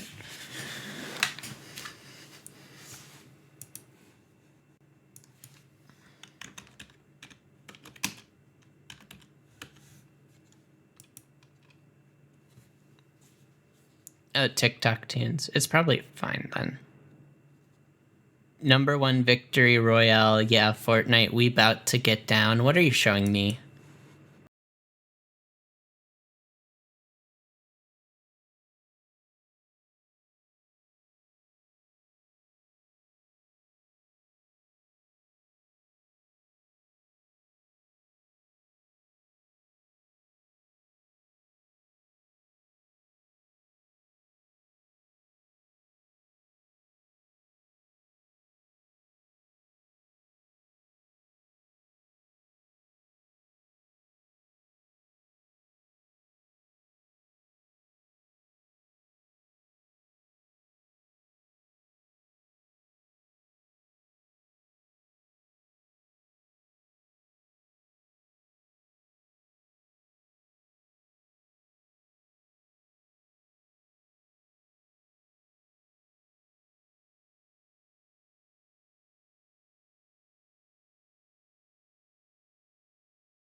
This about sums up how I felt about that.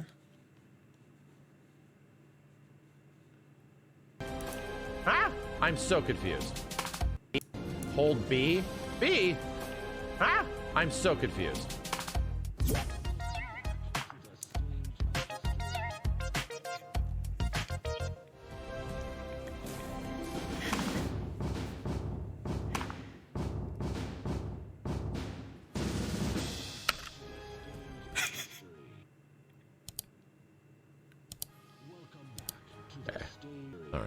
So, we're gonna do something else. Hold B? B? Ah! That's how I feel about Fortnite. It's like anytime I try to like, I got another. Oh fuck.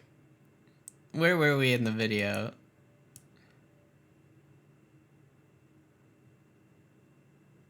Yeah, right around here. We're gonna do something else. When I saw that first dance, I immediately recognized where they stole it from. I guess I'm not old enough then. Here's the thing, like, I was born right on the cusp of like millennial and Gen Z, like right on the cusp. So I can kind of play both sides, but with some things, I have no fucking idea what Gen Z is doing. I have no fucking idea, especially when it comes to shit like that, like Fortnite and stuff. But other stuff, like the memes and stuff, I can get behind.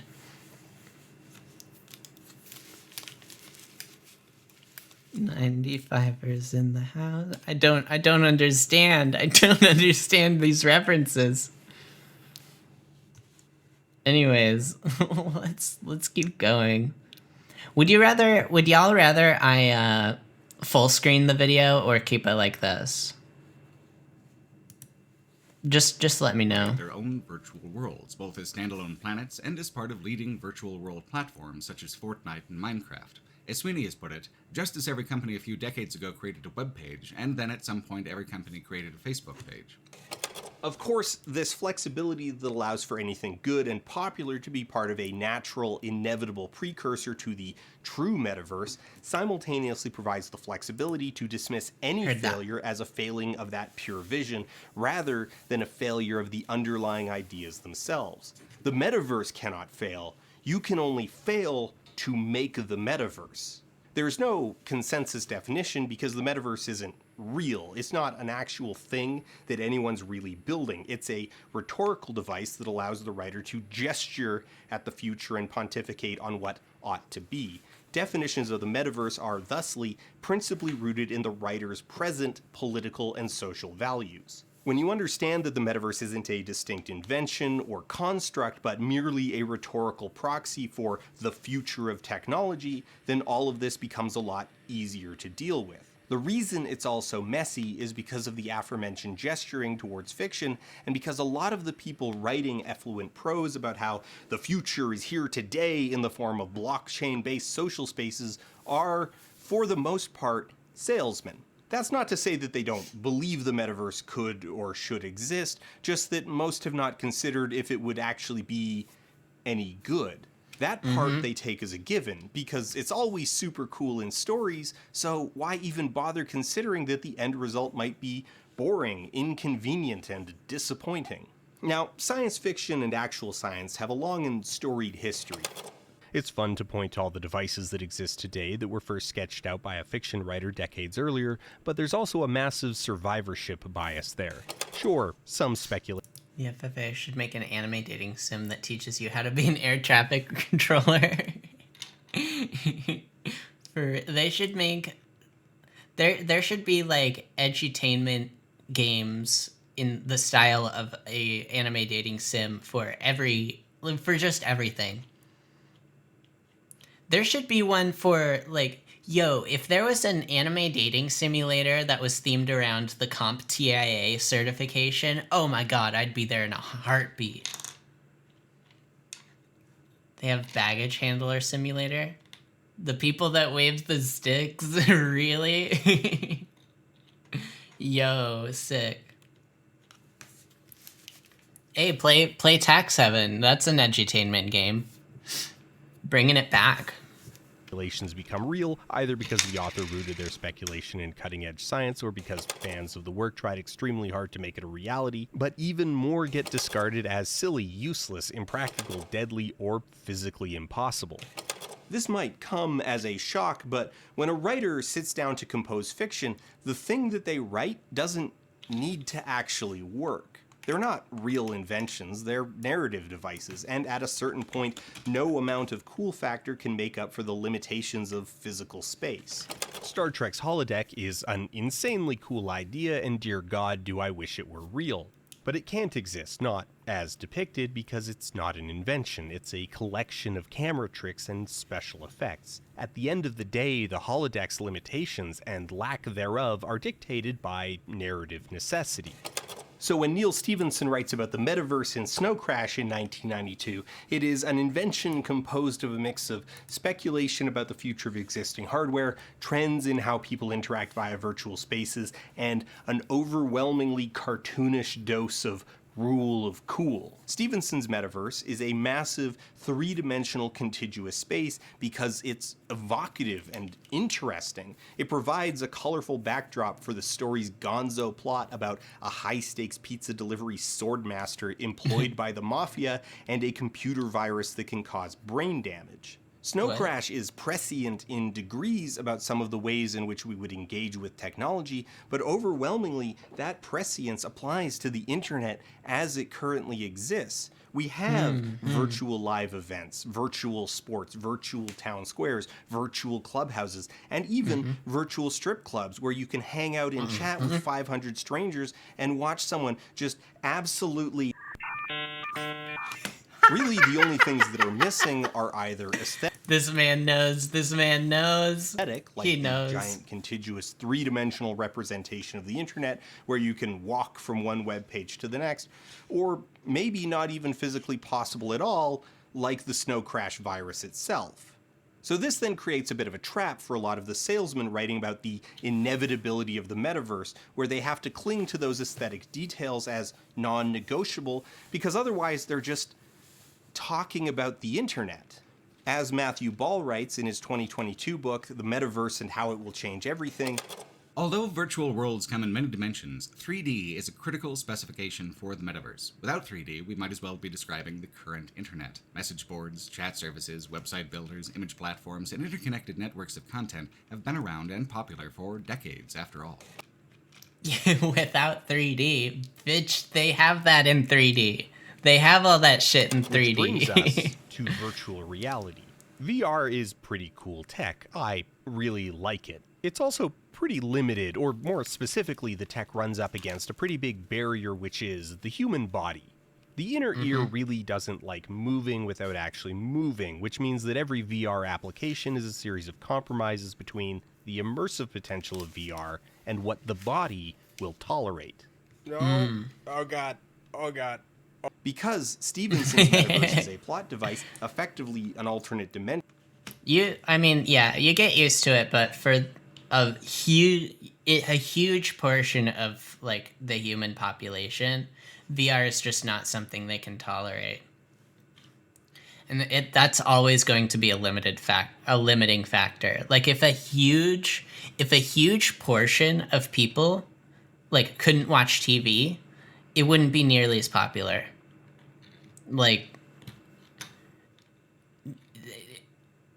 that's the like everyone's I think for at least for the foreseeable future, VR is going to be an enthusiast game. It's going to be for enthusiasts. I know that Facebook, I mean Meta, is trying to make it like everyone has a VR headset. Maybe everyone will have an AR headset. That's probably where things are going. It's more the augmented reality. But yeah, as much as I love VR, yeah, it can, at the moment, it's pretty limiting sometimes, or limited. The characters are able to... I really, at some point, want full body trackers. I would, that would change my entire life. That would change the stream forever. Think about it. Think about me because this model is already compatible in VR. It's literally a VR chat model. So, just saying. To navigate the space however Stevenson wants them to. I'm gonna add Tundra trackers to my Amazon wish list.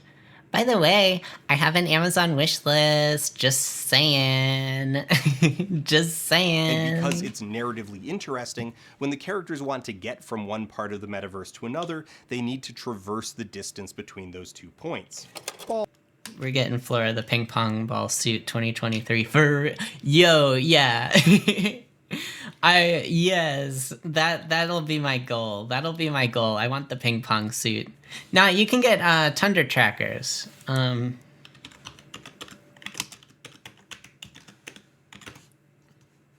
Yeah, these guys, $360, but it comes with 3, so I think that's like 1 on your waist and then 2 on your legs.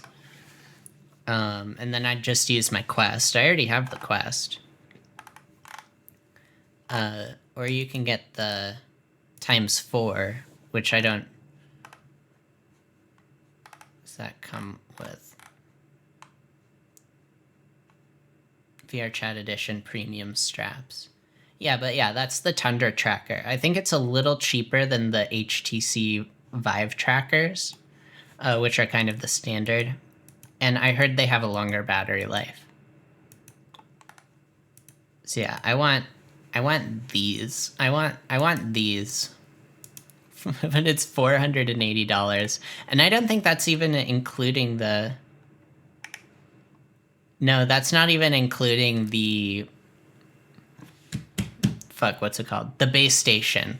The thing that actually sees the fucking trackers. It doesn't even include that. Yeah, VR shit is so prohibitively expensive. It's insane. But it's so fun. Paul, for his part, concedes that users of the inevitable metaverse would likely find this to be too inconvenient. If I were to... I would need a new job if I were ever to consider buying those myself. I'm looking. I applied at one kind of... for like a videography type thing. I've been... like... I don't know exactly what they do, but I was like... I have a ton of skills that are tangentially related to videography. Like, you know, the music production, like video editing is like straight up, like, you know, Photoshop / GIMP, and then also fucking like, I have an understanding of like Unity and, you know, I have a lot of skills tangentially related, so it's like, I don't know, why not apply? Convenient and prefer to teleport from location to location. The reality is even more restrictive. The compromise is that overwhelmingly virtual reality experiences are largely static Commissioned experiences AMVs. with freeform movement around a small I was thinking about commissioning like video editing, but I feel like I just don't have the time for that. Powerhouse on Fiverr, really?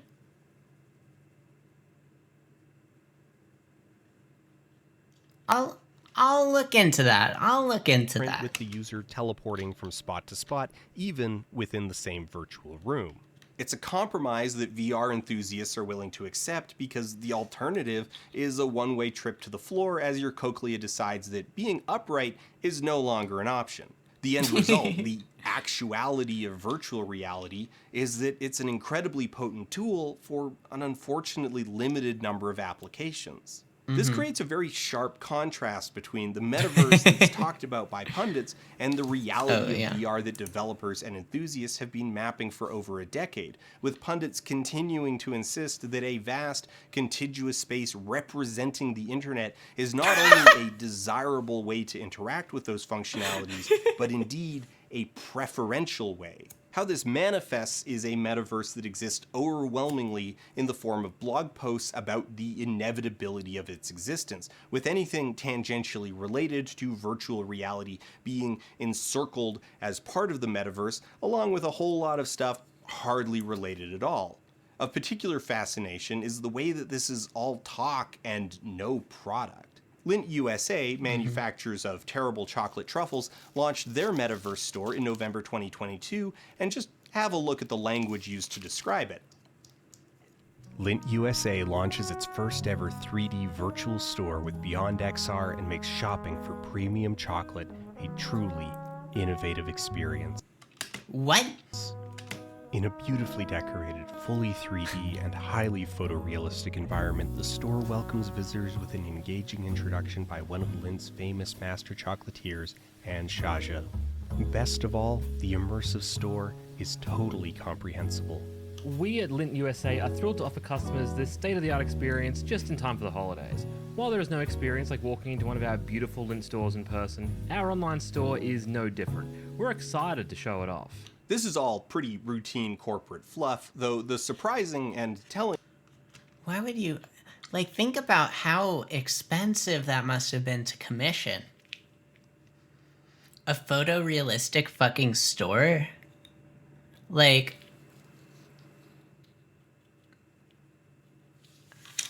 I'm curious.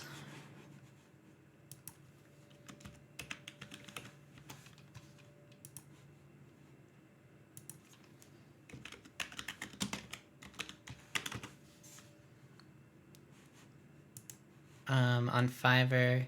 This person's doing a VR chat worlds for... yeah, this is more like it. $270 for like someone on Fiverr.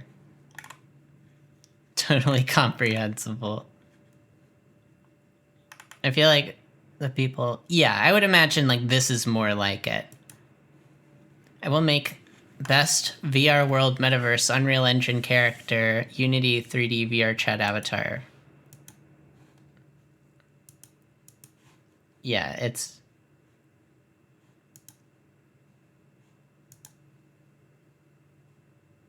Yeah, this is more like it. It says $5,000. You can't... That's more what I would expect out of a custom 3D world. The thing is that it's just words. There's few, if any, images included, and there's a reason why.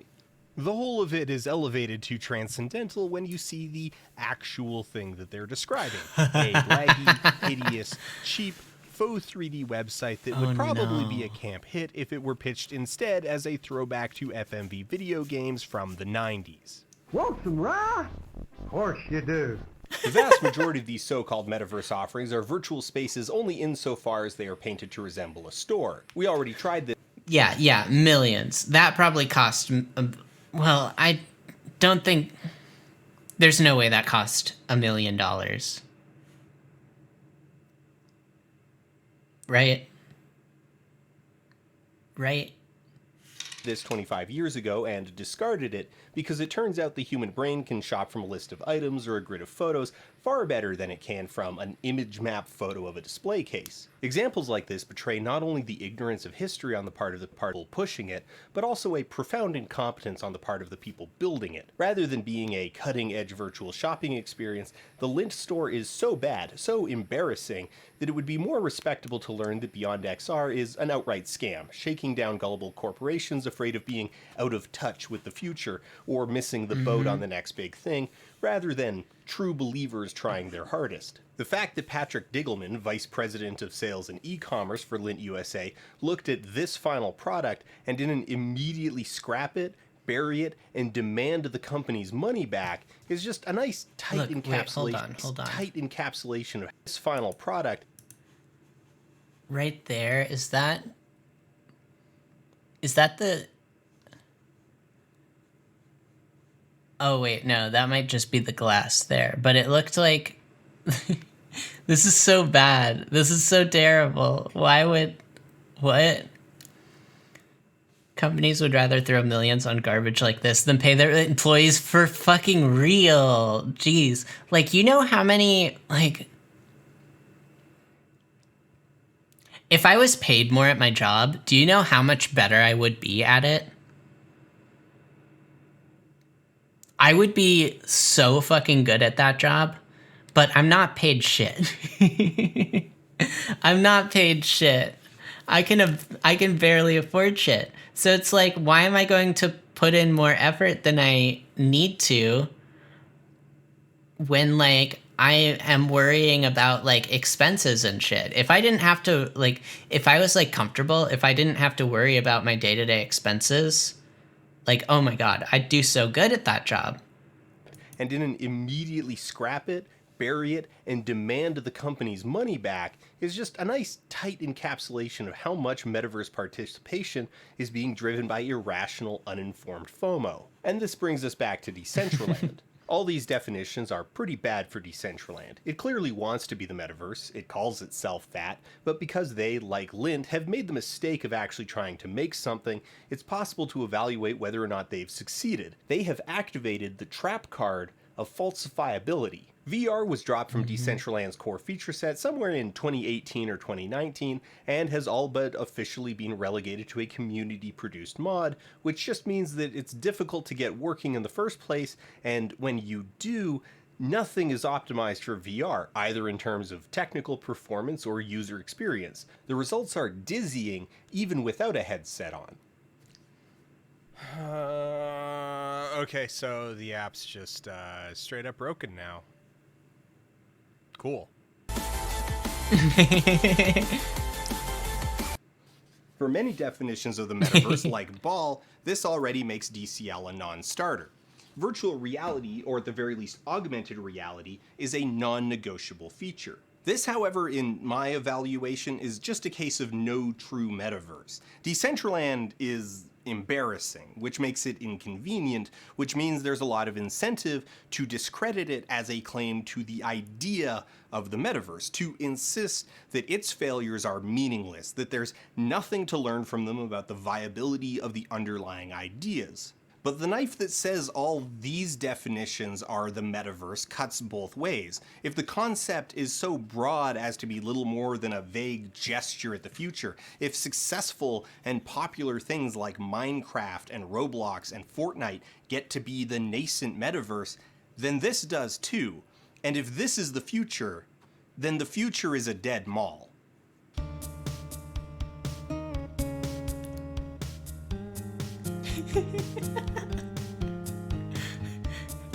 Love the graphics. It is difficult to fully encapsulate the sheer contradiction between Decentraland as it exists in the minds of its supporters and the actual product that you can interact with, but in this endeavor we shall strive. Maybe we spent our best shot early by opening with Redditors praising a theater with non-functional doors and a photo of a real concession stand in place of any actual modeling, but it's probably best to let you know what you're in for. That post we ran earlier, by the by, is the most popular post of all time on the Decentraland subreddit. The fact that it's a crossover event with Reddit's meme stock fanatics, right down to being disproportionately laden with Reddit awards as they tend to do, has a poetry to it that I couldn't script. Name a more iconic duo than bad products and cereal bag holders. You can't do it.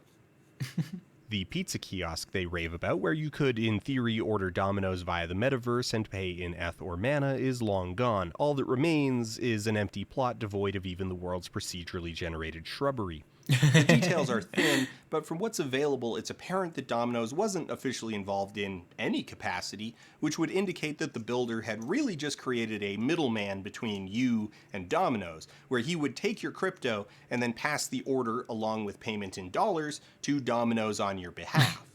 The event calls back to one of the foundational myths of crypto, the 10,000 Bitcoin pizza, the first purchase ever made with cryptocurrency.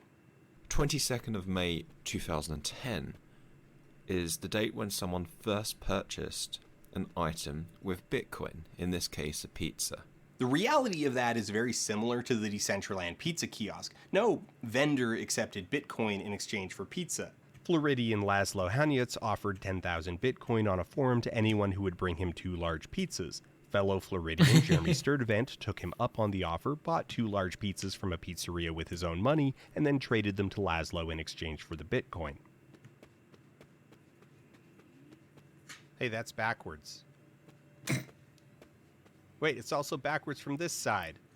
Other groups have tried to recreate amusement rides in Decentraland, such as those found in District X. Originally slated to be Decentraland's red light district before the project organizers stole all the donated land, District X is now home to an excellent showcase of the reality of Decentraland's ability to deliver interactive experiences. Laggy, glitchy, and profoundly sad.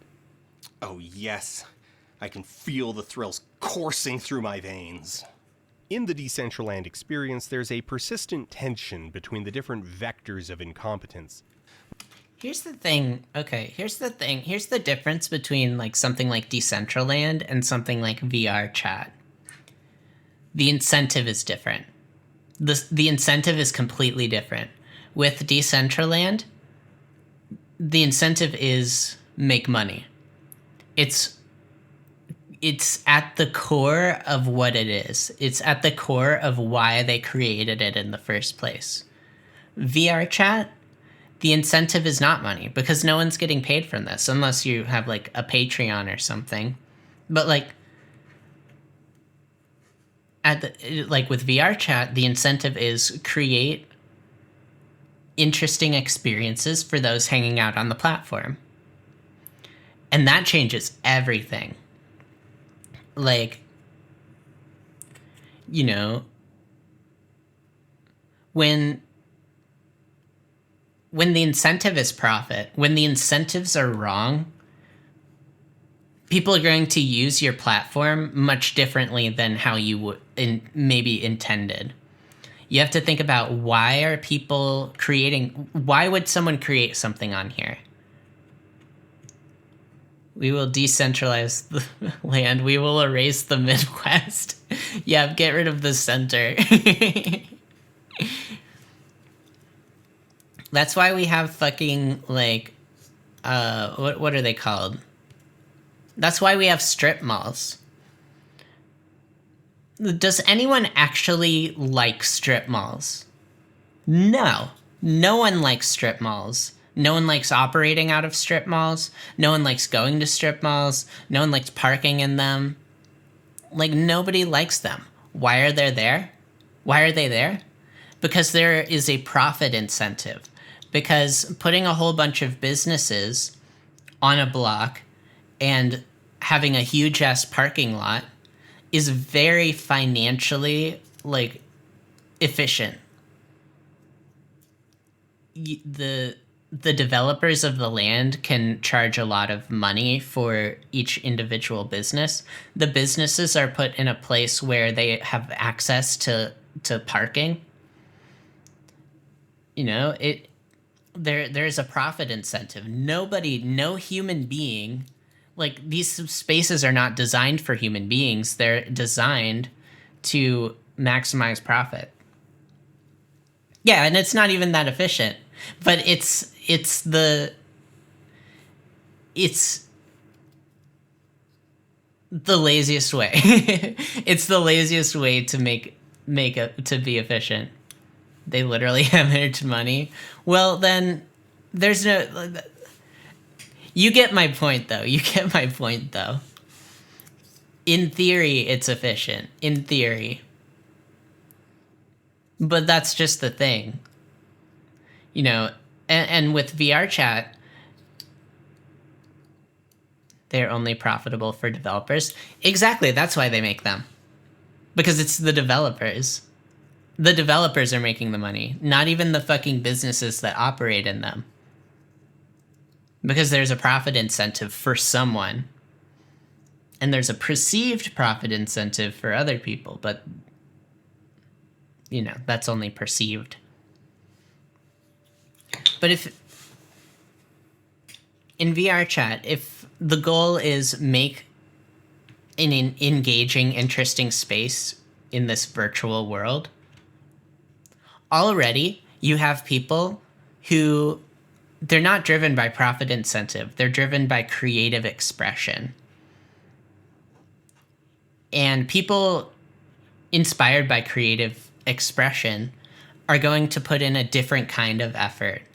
They're not going to be worried about the efficiency of the space or the efficiency of how much money they can make from it. They're worried about, what's the vibe? What's the vibe here? How are people interacting with the space? How, are people coming back? And it changes the entire... That's why VRChat is so magical. It's because there isn't a profit incentive. So with something like Decentraland, how do you get as much fucking crypto out of people as possible? Well, you hop on the latest trend, you hire some fucking developers for, like, cheap as fuck to pump something out with a really tight deadline,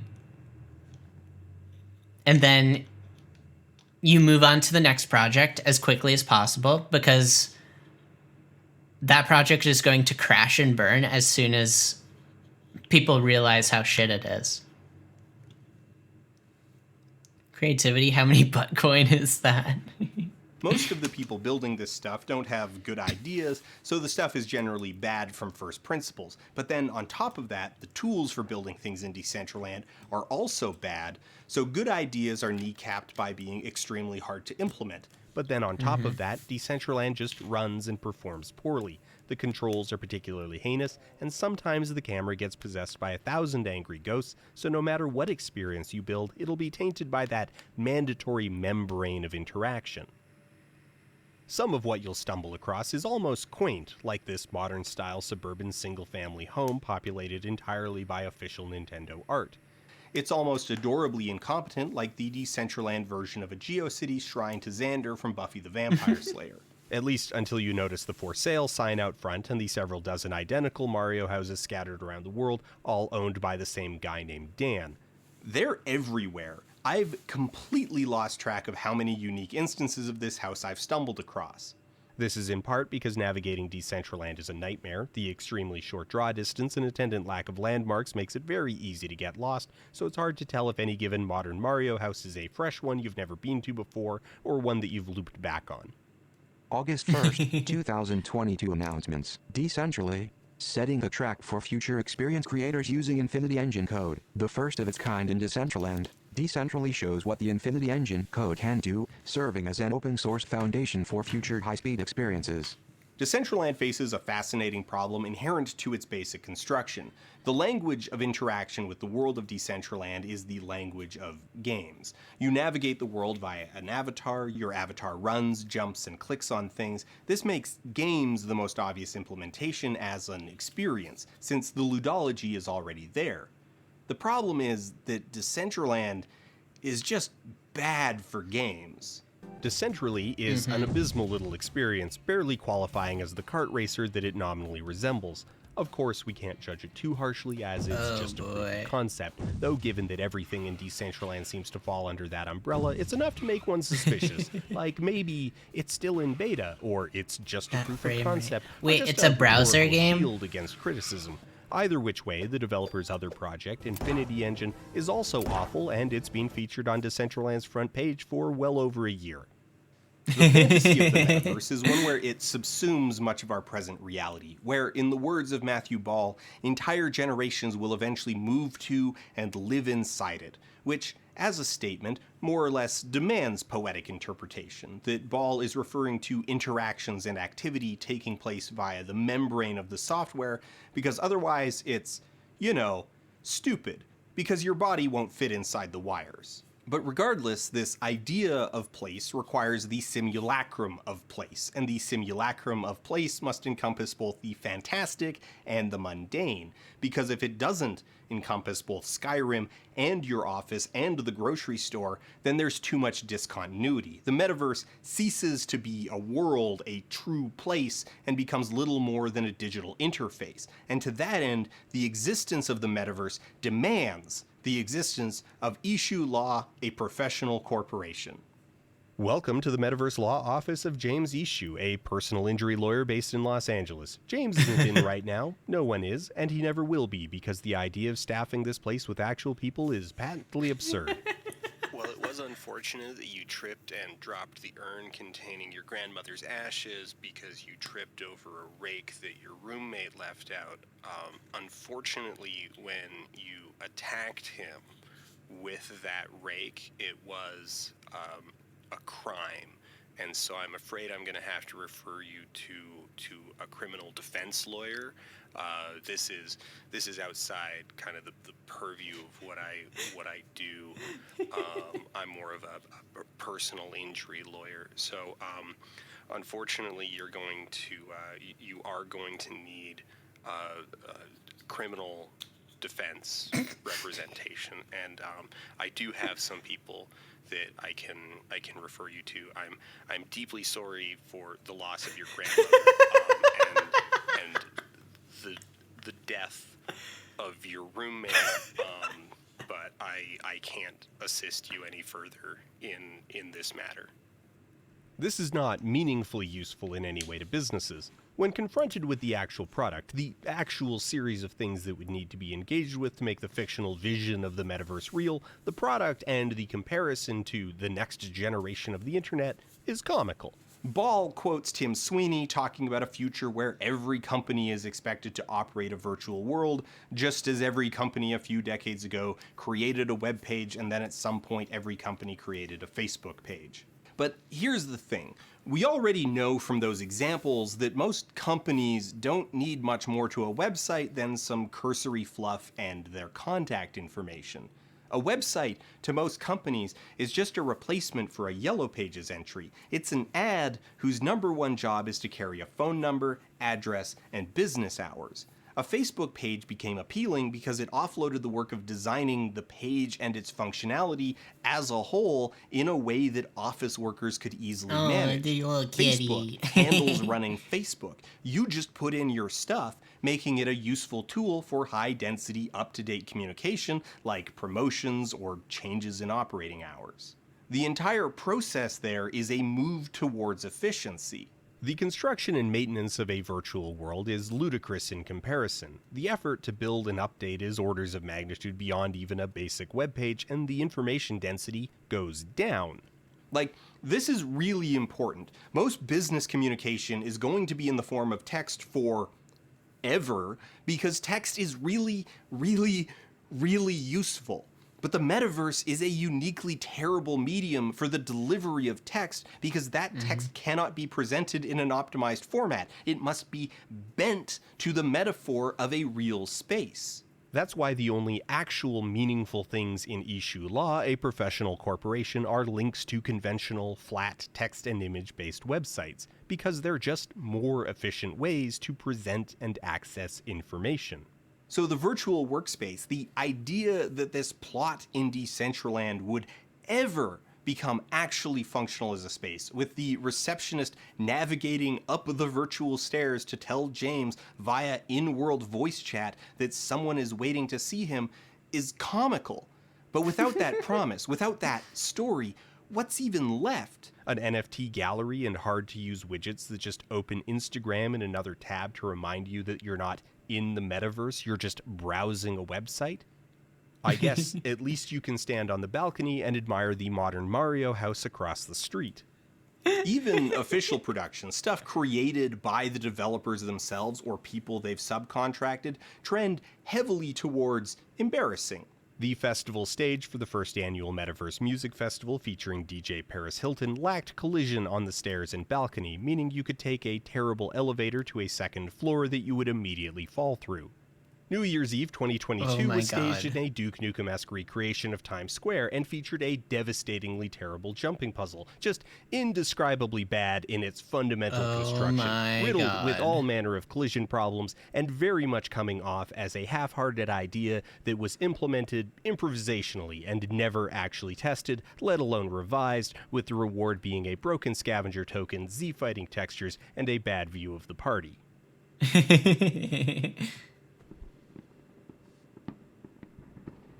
Oh no. Wait, is that it? Was that it?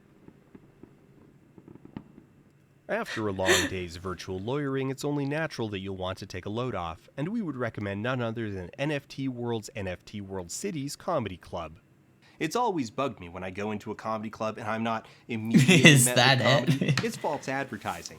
But Oh, looks like my ad is starting soon. I'll go on a 3-minute break and then we'll get back to this. All right, peace.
What's up, y'all?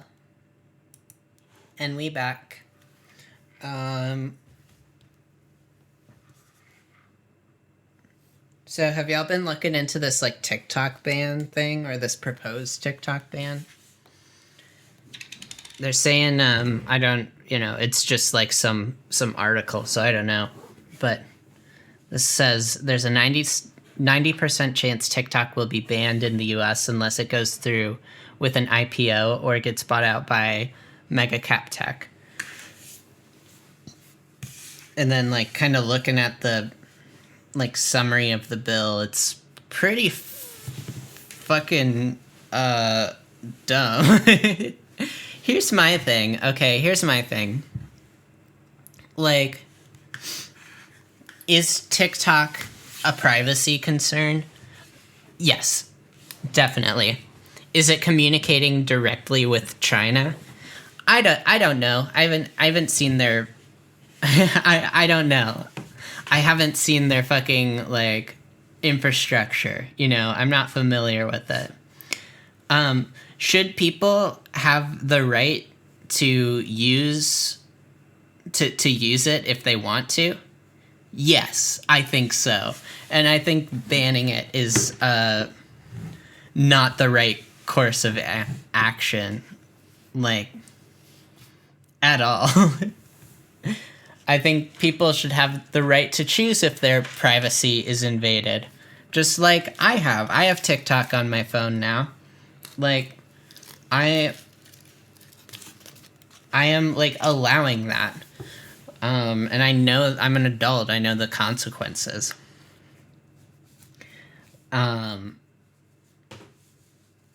But yeah, it's just wild. And literally just when I started posting TikToks,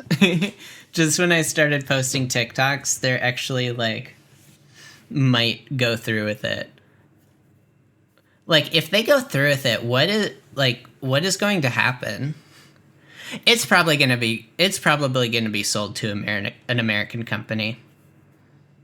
At least the subsidiary is. Majority of users have never read the EULA or even know what the EULA. Yeah. They definitely don't. Ban TikTok for cringe. Yeah, but I live in America. I should have the right to be cringe if I want to. It's my damn right as an American citizen.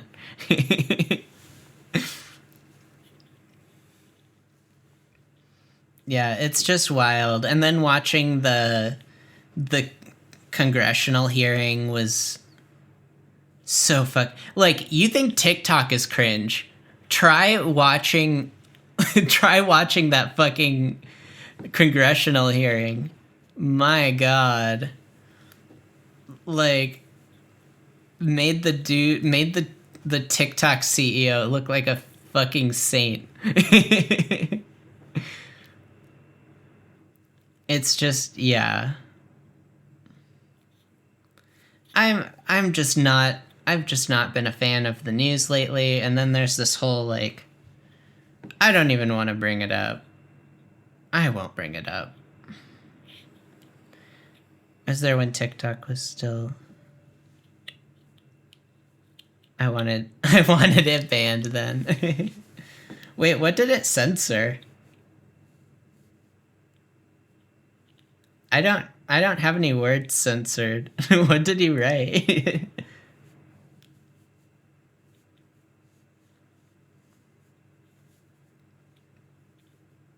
Oh, Musical.ly. Yeah, I never I never used Musical.ly. Censored it because URL. Oh, gotcha. Gotcha. That makes sense. I was like, what word could you possibly used?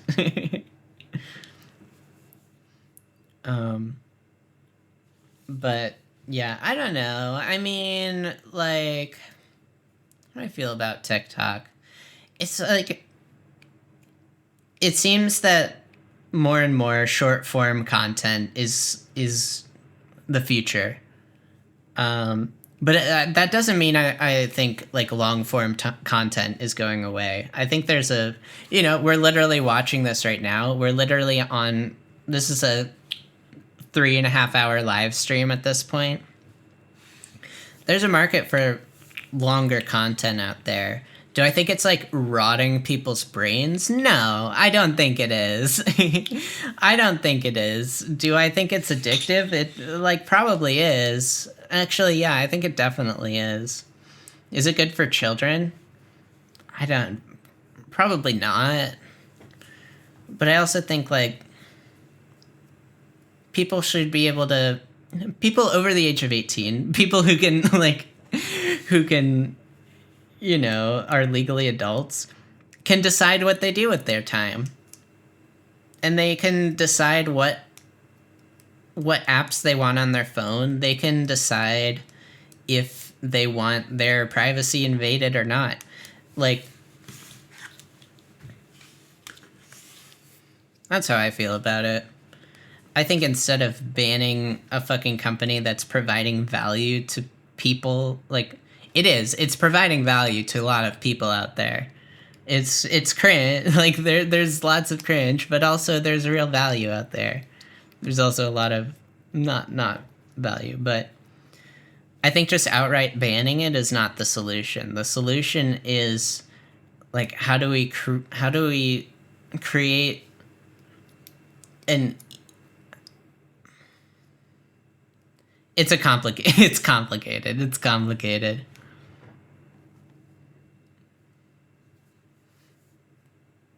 It's complicated. And I don't know. But it's kind of funny that now I've kind of turned around on TikTok. Maybe it's because I got more views on TikTok than I have on YouTube Shorts in like fucking weeks. But let me see. I'm actually how well is my TikTok doing now?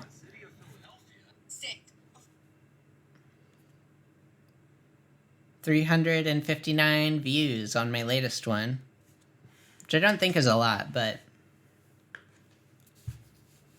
sure gave me dopamine. But yeah, I'm gonna keep posting on there. I'm starting to see, like, it's slow, but I'm starting to see continual slow growth, which is exciting. It's also like I want it to happen faster.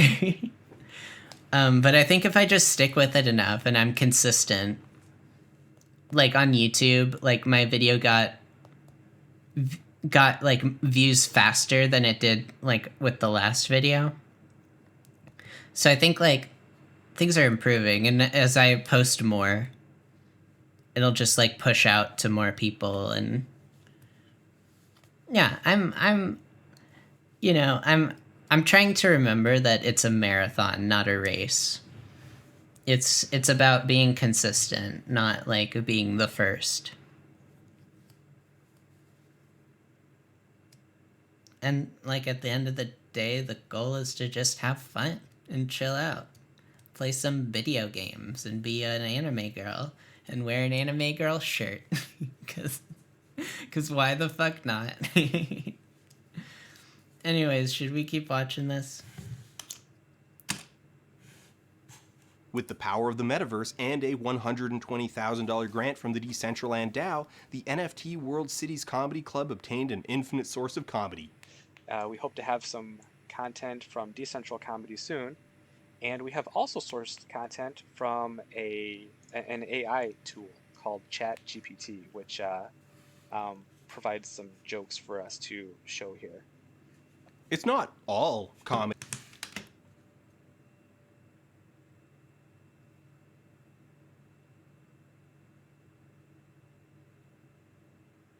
You can't be serious.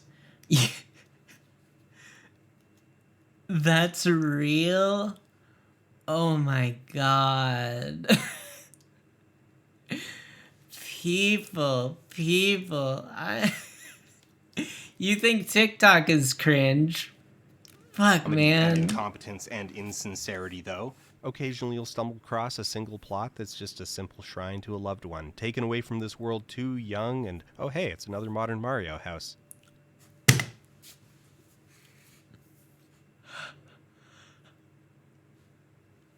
That hurt me on it. Oh no. Oh no. That hurt my soul, man. That hurt my soul. Folding ideas, you're gonna kill me, bro.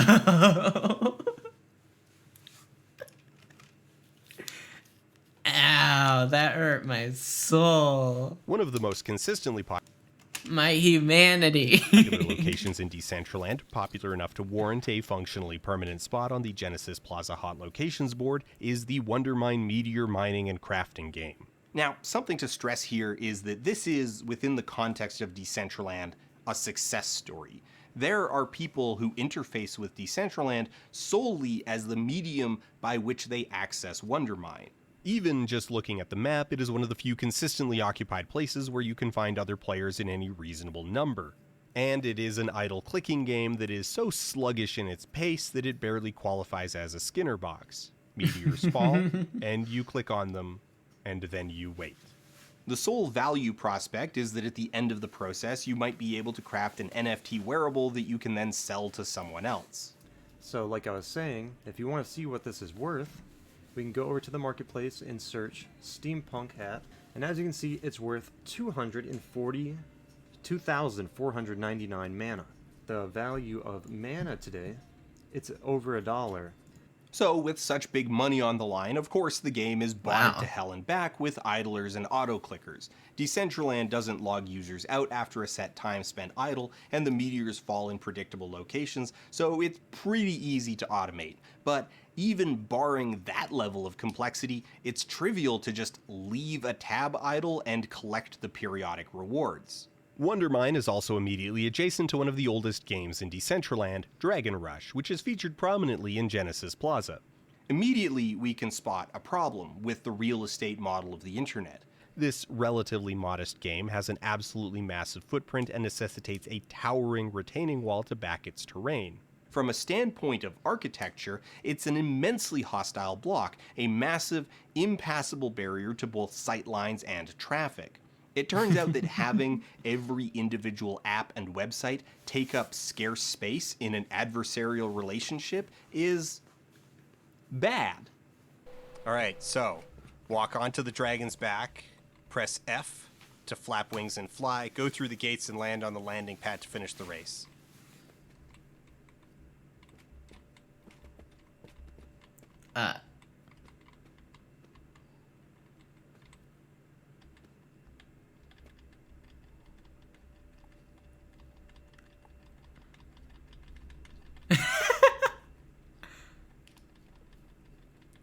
Oh no.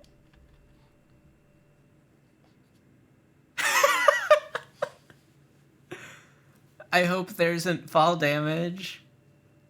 Now, maybe this is just unfair. After all, I did say that Dragon Rush is one of the oldest games in Decentraland. Let's do some due diligence and find something more mature, more refined, something with a budget behind it.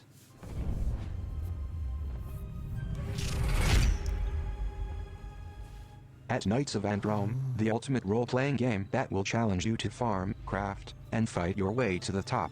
Those looking for a little more action to their Decentraland experience need look no further than Dice Masters, an incredible, fully playable role-playing game built within the Metaverse's trusty framework. Within its sizable Trusty location, framework. gamers can undertake quests, battle enemies, collect resources and craft in-game items, all in addition to ridding the realm of the terrible Poultry Scourge. Dice Masters development and expansion should the following tier 6, up to $240,000 USD, 6 months vesting, 1 month cliff grant in the gaming category be approved, yes wins with 93%. Well, okay, that's quite a pitch. And, you know what? Let's treat this seriously. Let's treat this like it were a Kickstarter or Steam Early Access pitch. $240,000 is modest but realistic, and watching the trailer, it's all very achievable, especially since the buildings are just lifted from World of Warcraft. But, like, the features are very straightforward, and the trailer even evokes Decentraland's style. This is eminently realizable. Low rent? Sure. Devoid of original ideas? Also true. Doable? Absolutely. This is it, right? This is the moment Decentraland has been waiting for. This is the realization of all their promises. This isn't just a thing in Decentraland, it's Decentraland as a platform, as the infrastructure invisible beneath an otherwise independent game experience. They even bothered to include the coordinates in the trailer like they actually want you to go there.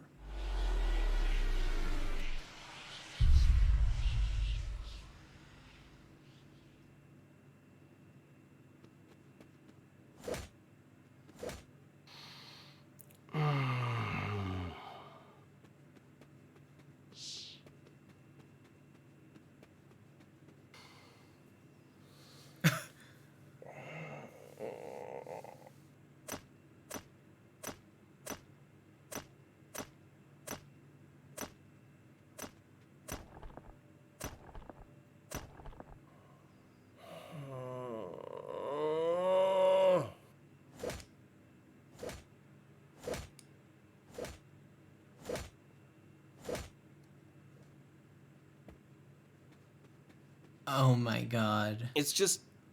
It's the same story over and over again. Everywhere you go in Decentraland, it's all the same stuff. No amount of remixing can overcome the underlying flaws of the base layer. Decentraland wants to be the invisible tech behind the scenes, but it can't, because it also wants to be a real virtual world. And the one goal imposes endless creative and technical decisions onto the other. You can't really get anything better out of the system.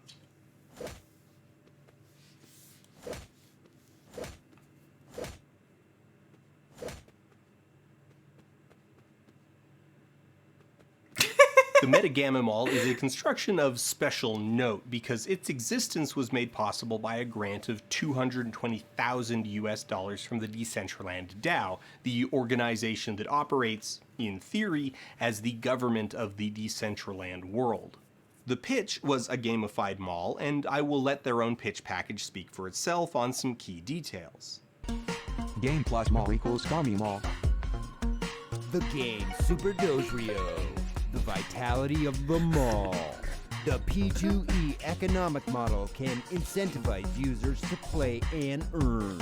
The first comprehensive traffic road system in Decentraland, highly compatible with customer shopping habits and Super Dojrio game. The Meta Gaming Nail is an avant-garde endeavor to blur the boundaries between game and shop activities. The game lives in the mall. The mall needs the game.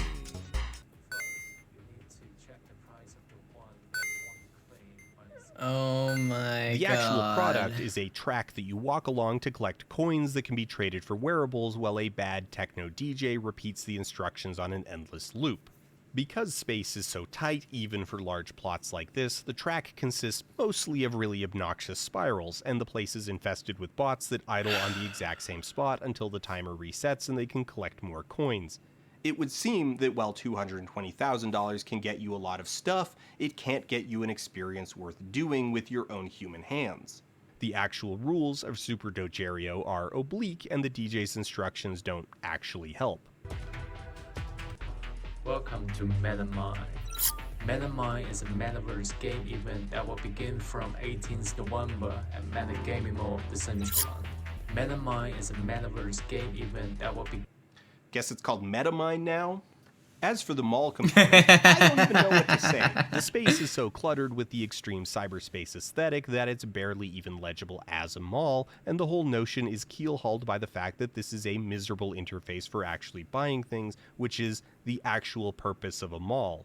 The result, an empty shopping experience plagued with bots, isn't just a dead mall, it's an undead mall, stuttering along in a parody of life. Now, they did seek a new grant in late 2022, asking for an additional $60,000 USD to expand and revitalize the mall. Unfortunately, the proposal was rejected $3 million to $9 million, with $7.8 million of the no votes coming from 2 people. Sorry, Metagamma Mall. Better luck next time. The Decentraland report is one of the most fascinating elements of Decentraland, and it breaks my heart that we can't give it the time it truly deserves. They style themselves as the first ever decentralized news network, reporting on the latest breaking news of the metaverse. Between grants and private funding, it has received over $250,000 USD, $250,000 of investment. It is an organization operated by Kevin Clark, better known by his handle Kevin on Earth 999. We'll let him explain what it means. Decentralized news networks give the public the power to control event coverage, reporters, and how the network will evolve over time. Tokens are distributed to the public based on participation and can be used to purchase event coverage, ad space, and vote on key decisions such as the addition or removal of actual news reporters. Just to stress this, to highlight it and make sure that you're aware, this is not us catastrophizing or editorializing. The ability for the crowd to fire reporters is an explicit feature. Imagine if you could use a token to vote off a reporter from the news. You can buy the ability to fire a reporter, and that's deliberate because it gives the token resale value, which incentivizes participation. The editorial agenda of the Decentraland report is not just nominally available for purchase, it is proudly available for purchase. The Decentraland report is a news outlet that hates journalism. It takes the very messy subject of journalistic independence, the way that journalism often functions as willing collaborators with systemic power, and the reasons why we should be legitimately skeptical, alert, and literate in how we intake media, and uses that to advocate for a radical populism masquerading as neutrality. The logic is that institutions are inherently biased, therefore less institution means less bias, and no institution means no bias. Their trust model is explicitly rooted in their incompetence. Kevin's rhetoric is part and parcel with the conspiratorial thinking that leads people to trust misinformation they found on Facebook, specifically because they found it on a page that gets flagged by Facebook as misinformation. It shares a table with the belief that reporters exist to deceive the public, and so the only journalism you can trust comes from those who hate journalism. With this decentralized approach to news, the public can take control of global narratives, focus on fact-based reporting, versus bias-based reporting, which is focused more on getting views than telling the truth. Kevin's vision for the news is downright dystopian. It's a killer writing prompt if you're in need of ideas. So, what's the product? You want to see some journalism so unprofessional that it would make even the writers at The Defiant cringe? Any giveaways? Yeah, for sure, man. If you hang around, I'll definitely do a giveaway, man. So we just hop on in right here to Dice Masters. Highly encourage you guys, come on through. I just want to show support to Dice Masters, you know. And then we'll kind of move it into the auction phase with, you know, hopping from gallery to gallery. That sounds like a great time. As recommended by Shiny, upon the passing of this grant, we agree to pay back 10% of our monthly revenue to the DAO, in perpetuity until the grant amount is paid back to the DAO. That's amazing. That to me is epic. It's just Twitch streams. No fucking way! Do you fucking hear that, motherfuckers? That's what the fucking metaverse was missing! Meta! That is very true. Holy shit, that is very frickin' true. Wow. That was Big Dave. Says Big Dave is talking. Listen the fuck up. Wow. That was wow. Wow. That was sound check. You gotta be kidding me. That was freaking sound check. You gotta be kidding me. I know, right? It's pretty disappointing.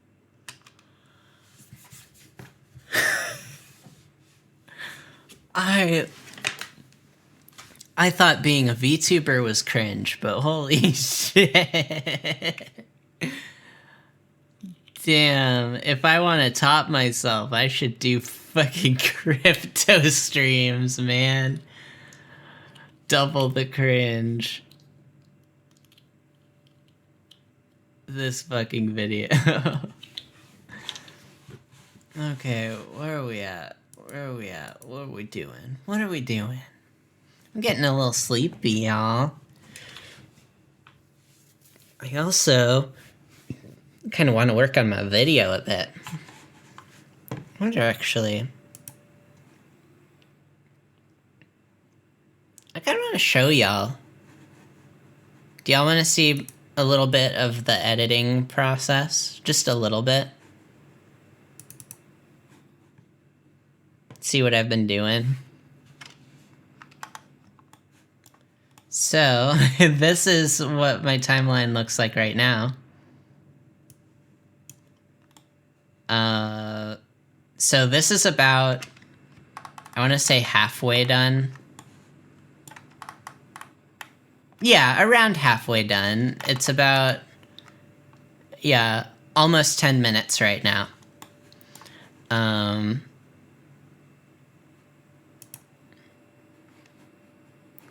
So I've been using smart bins, which kind of like help organize your footage. So I have 3 different timelines. This is the full edit. This is purely the intro, which the intro is a little messier than I would usually like it, but that's what it is. Let me,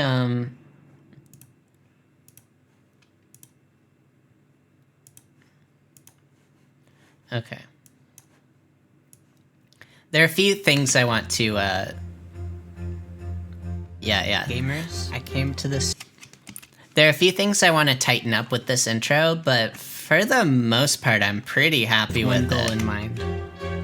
Ah, no, I don't have enough health. To find hot robots. Ah, what's the button to do the thing? What's the button to do the thing? Gamers, this may be the end of our journey. Are you fucking kidding me? No. Fuck me, man. Because I can't keep doing this to myself. But my god, we are going to make the most of it.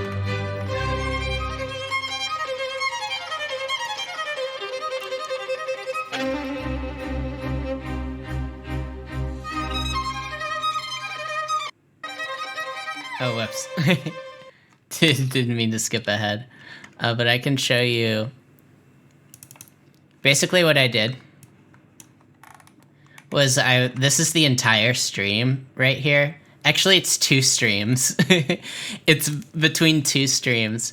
So I went through and I marked up every interesting moment and I color coded it based on like kind of the different quote unquote story arcs. Well, not quote unquote, yeah, like the story arcs. So we have everything in red is talking to or has to do with hot robots. So in this kind of, in the story, I want to make sure that, you know, I'm reminding people of like, hey, this is what the video is about. The video is about finding hot robots. And then things like in purple,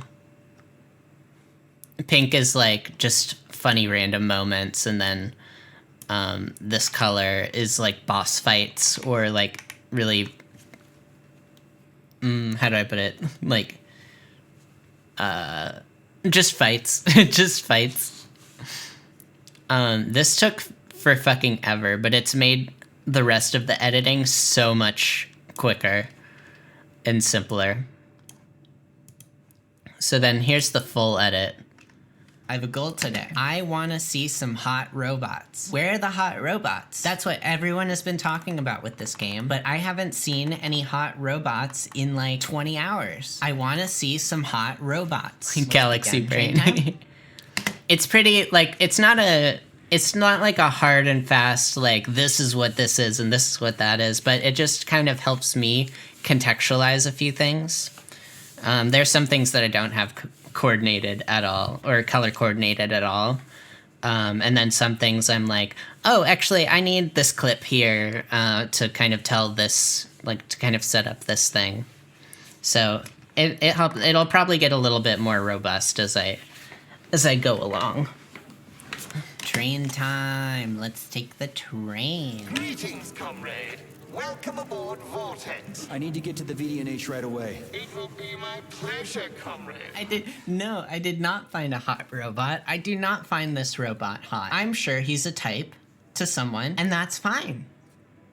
But this to me is not a hot robot. This is a utility robot, okay? No, we have not found our hot robot yet, but we will. This is not a hot robot. This is just a robot. Assuming you have purchased a ticket. A ticket?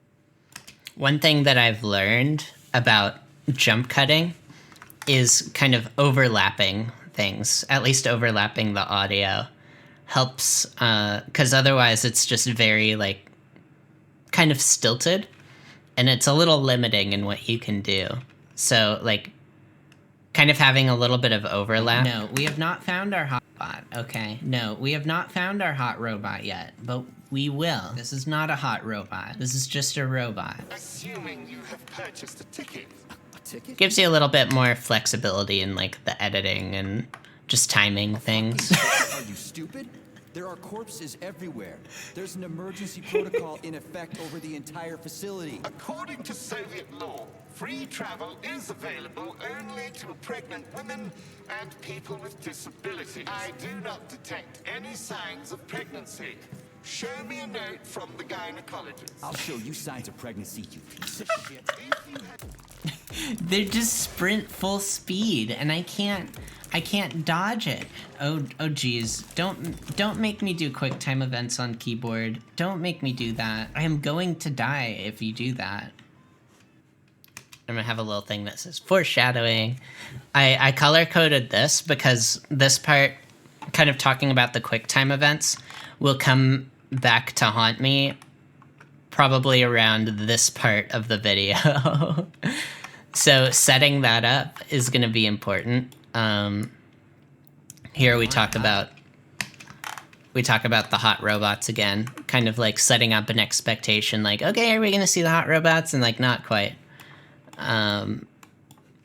So yeah, not everything is color coordinated. I have these color coordinated as like the boss fight and like not the boss fight. Actually, I'll show you a little bit from that because I think it's fun. So I'm separating it into acts. I think just having kind of a cinematic flair is gonna help it. Is just gonna make it so much better. When you have a bird's eye view, you're viewing it from the air, my dude. Bring in the music from the intro. And now we have a leitmotif. Okay.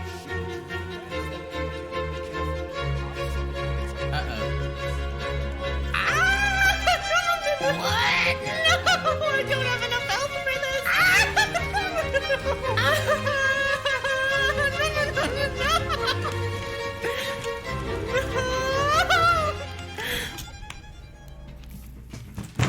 Fuck me, man. I don't have any health. How do I get health back? I can get, okay, cool. Yeah. Okay, I didn't know you could craft these. Okay. We got this. Alright, here we go, baby! Wait, hold on. Wait, where's my... Some of the sounds that come out of my mouth, I'm like, what? Where did that come from? It's kind of funny, kind of editing my own performances, if you could call it that. Because I feel like here's the thing, like in everyday life, I'm definitely not this animated. No pun intended. But like when I get on stream, I don't know, I just kind of like, it's different. So hearing this, it's almost like it's kind of like a different person. Like it's not me, but it is me. And sometimes like, oh, wait, I sound like that, or I do that. It's, yeah. But watching over my streams and kind of scrutinizing them after the fact, I feel like has helped me a lot with just presenting in general, and also just talking for long periods of time without stopping, and without having too much dead air. It's something I can always improve at. But yeah, one of the things I've been trying to be a little more conscious of is just kind of, you know, not like I'm planning things out, but just having like a goal in mind, or setting out some kind of goal for the stream, some kind of premise for a story. Because if I hadn't kind of set the scene with like, I have a goal today. I want to see some hot robots. If I didn't do that, then it'd be a fun stream and it'd be fun to watch. But it could be like a little aimless. And I'm trying to be, with these videos, I'm trying to be a storyteller. And I can aid in that with these streams. So yeah, that's kind of been my philosophy behind it lately. Show you a little bit of like what goes into this. So there aren't really any like VFX happening. I'm not as good at the VFX part.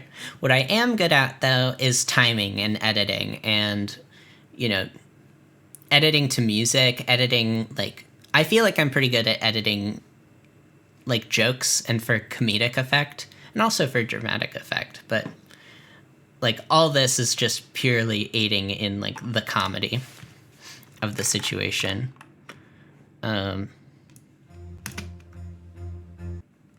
This font here is the same font that's used in Shrinking Violet. My hair, same with my hair and my eye color, are the colors from the Shrinking Violet album. Because, like, might as well just pull from a really talented fucking graphic designer than reinvent the wheel. That's how I think.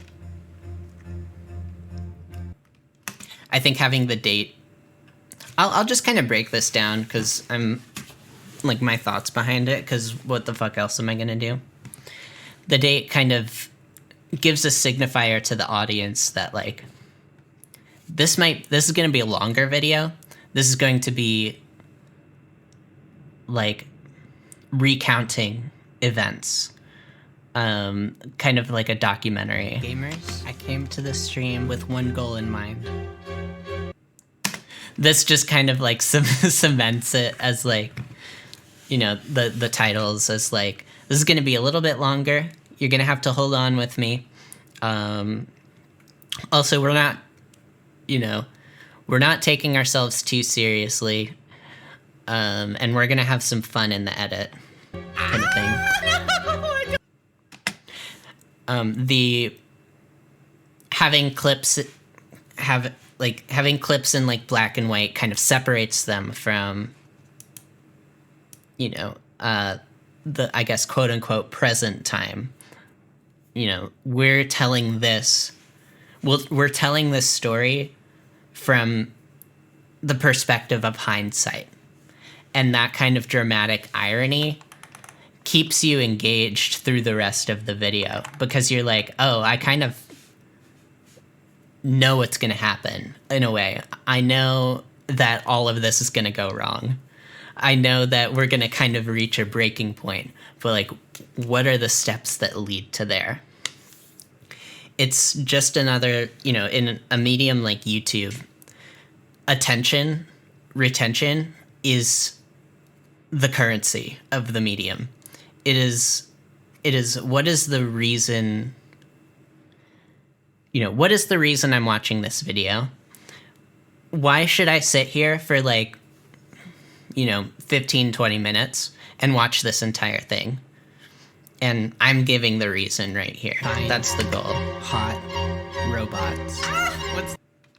And there it is. That's like, as soon as possible, telling exactly, this is what I'm doing.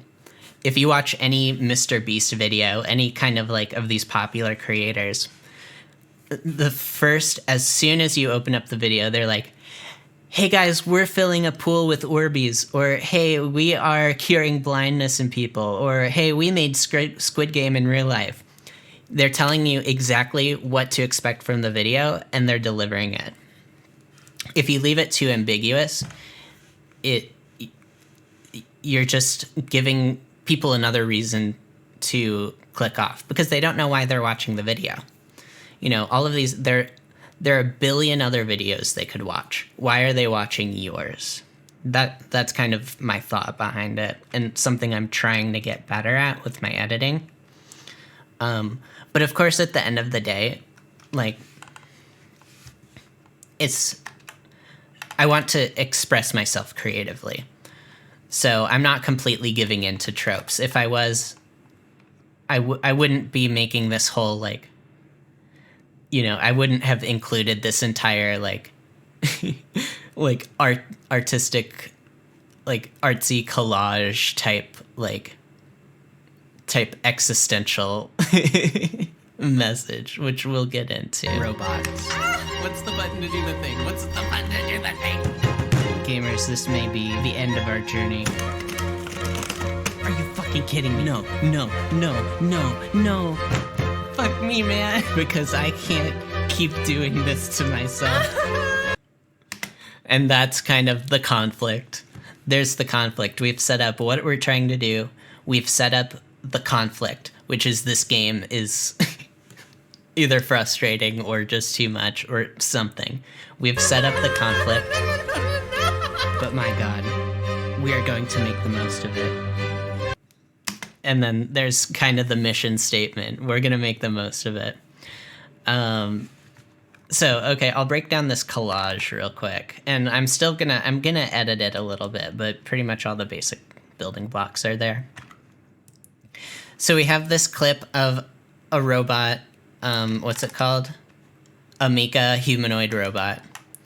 I thought this was a very striking image of just like, you know, like, what do you think of when you think hot robot? Right? Maybe this robot isn't very hot to you, but I wanted to think beyond like the surface level of like what you'd think a hot robot would be. So I put in like a robot kind of self-actualizing itself, like actualizing that it's like in a body or something. I think it's just a very powerful image, and kind of like adds to this like this existential theme of this intro, which is like, this isn't just about hot robots. This is about like life itself. This is about the struggle of life. This is about like sexuality and like this next part here, the kind of like licking of the lips. I wanted the juxtaposition of the robot and the sexual image of like licking lips as like, you know, this is like there's a strong theme of sexuality, but it's almost like paired with this existential theme. The violet blooming, both like, it's both a cool image, right? It is referencing, you know, like the violet part of Flora Violet, and is this other kind of like both like sexual innuendo slash like how do I put it, like kind of rebirth in a way, this birth of a new idea, you know. So far you have like self-actualization, you have like the sexual imagery kind of highlighting what this is about, kind of, in a way. You have this imagery of birth and also like kind of like the you know, the innuendo. you have a child going through a field, which one, I just thought this was a really beautiful shot. And I also kind of wanted to tie back to like this kind of universal existential image of like human experience is like contingent on sexuality. We are born because we have sex. We are born because we like, and then we thrive. We move forward because we self-actualize. I know this is silly, and that's the point. It's so, my goal is like, because this is the shit I think about. You know, this is the shit I want to express just kind of in my art. And if I can find a way to make that like I think about existential shit like this. So if I can find a way to express that side of myself while also making it like comedic and palatable in an interesting way, I'll do that. And I feel like making it so heady, making it so like deep and almost having this very powerful imagery aids in the comedy, because you're like, what the fuck is going on? Like, I thought I was watching a video about hot robots, and now I'm like thinking about like life and like the human experience. Going back to kind of images of like human intimacy and you know, closeness and sexuality, kind of like tying these, you know, working on tying these images together, the robotics, the sexuality, the themes of like nature and birth and death, kind of tying it to and then this clip here kind of looking a bit like, you know, it looks like it was filmed on TV. Like, it looks like it's a TV clip. It looks like a politician to me, but it's a robot. So this kind of, in a way, it feels to me like it's tying it to the larger world, the world outside of the video, the world that is rapidly evolving into, you know, more powerful, smarter AI, and how that's changing the world. And then again, like more themes of nature, this time fully in bloom. I didn't really think this one through. I just thought it looked cool to go from this image to this one. Kind of having the flower right into Flora Violet. I just thought it looked cool, and it does look cool. And then this part, kind of the Fox News clip, again, kind of tying the themes of the video to the larger world, where, like, you know, they're, like, it's not just self-contained. This is speaking on something larger. And then I found this clip. Robots have gone woke. And just like, what? Another thing you'll notice is that everything is centered. At least I try to make it so. So everything is centered to frame. That's because, you know, it takes, like, in order to look at something new in a frame, we physically have to move our eye. And in a scene like this, with so many cuts, you can't move your eye fast enough. So if something was happening down here, and then in the next scene, something of interest was happening over here, you would have to move your eye over, and then by the time you've, like, one, noticed that it had moved, and two, move your eye over, the scene, like, it's flipped off already. It's already on to a next thing. So that's not good if you're trying to, like, make a very quick series of images that you know, it just doesn't work. So having everything centered to frame, really thinking about, like, where is someone going to be looking in the frame? right now, people are drawn to faces. So they're going to look at face in the center of the frame, right into face in the center of the frame, then the flower right in the center of the frame. So far, you have not moved your eyeball. You're looking in the direct center, and that has allowed you to take in much more information than you would have otherwise. Face in the center of the frame, faces in the center of the frame, face in the center of the frame. This one's kind of off, but like it happens so quick, and then you're already on to this one that it's more of just like I don't know, like I think this one works where it is. It's close enough. This one I need to work on a bit, how to make it a little more legible. This is kind of the problem with using a clip like this, is that suddenly your eye is drawn to her face and not the text. So that's why I put it in the very center of the frame. And what I'm going to do is I'm going to go ahead and like clip that out, and I'm going to put it right there. So it's going to keep saying robots have gone woke there.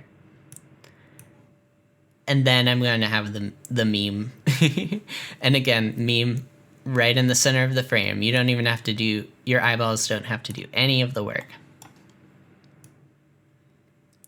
And then the little cheeky, after the Fox News segment, a slime mold growing. There's no, no hidden meaning there or anything. Kicking the dog, the robot dog. Just gotta have it in there, I guess kind of highlighting the violence. And then the scene is from the Last Temptation of Christ, because later in the video I reference Jesus. I say like, is this man Jesus? It's like, you can't, if you reference Jesus in a video, like you have every right to put Jesus imagery in there. And then this is from one of my favorite anime, Vivi Fluoride Eyes Song. This is from a very pivotal scene in the anime, and she is also like a robot. So it felt fitting to me. I also wanted to include an anime clip in there. And then HAL 9000, which I actually might cut this part out and just put the, just go straight to Act 1. I think it'll help flow a little better.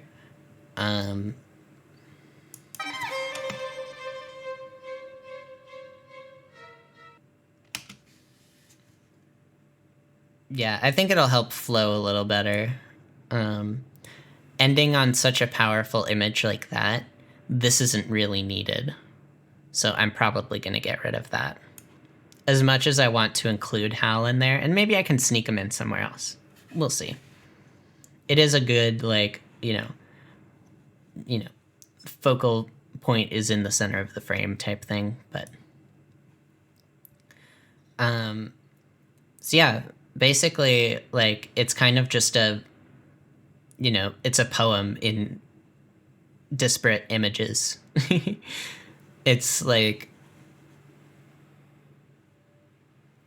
I've been trying to find, what is my style? What is my editing style? What do I want my YouTube videos to be? And I think I want to lean more in the direction of like, the direction of like, I guess like my music, more of like, a little like having moments that are a little headier, a little like, that are a little like artistically, have an artistic flourish, a bit of a cinematic flair. I like my cinematic flair. I'm very inspired by like Stanley Kubrick and other kinds of like Wes Anderson, people like this who have a very kind of distinct, stark style. not having a lot of crossfades, but instead lots of hard cuts is definitely my style. But also being like not taking things too seriously and kind of saying something, trying to say something profound while at the same time making a joke. Like the robots have gone woke with that. Like it's saying so much in that one scene. It's like Fox News being fucking like weird as fuck and like using woke the wrong way, and then like the joke of like, wait, what? While using it in this really artsy image, and then the slime mold. Like I'm kind of saying a lot in not a whole lot of space. So yeah, that I don't know why I just went on a whole kind of thing about it, but those were honestly my thoughts as I was making this. The things going through my head, and then the ending. I have a whole thing in mind for the ending. Let me tell you, I have a whole thing. It's gonna be a thing. Let me take a sip of water.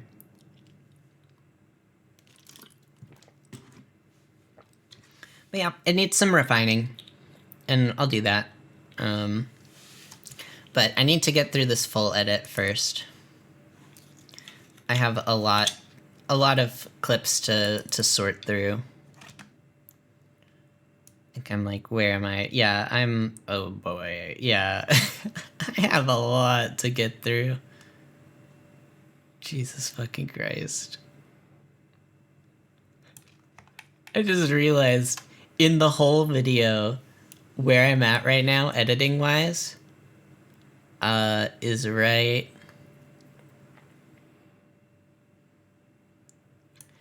there. That is a quarter of the stream. That is a quarter of the stream. This video might end up being a little longer than I thought. But I think the back half of it is there a lot less interesting parts. So it'll probably go by a little quicker. But anyways, yeah. Any questions? Any questions or comments or constructive criticism? I'm open to it. I'm probably gonna hop off soon and kind of work on this some more. I probably won't get super far in it, but making some progress is better than none. My main was vocals. Yeah, like the mixing of the music and the vocals. Yeah, that's gonna be a... Yeah, I'll use the side chaining. That's a good idea. I didn't think about that before. Because my thing is like balancing the... Because I almost want... Yeah, exactly. And you know, I'm listening to it over like good headphones and good speakers, but not everyone has access to that. Something I always got to keep in mind, you know, with like making music and making things like that.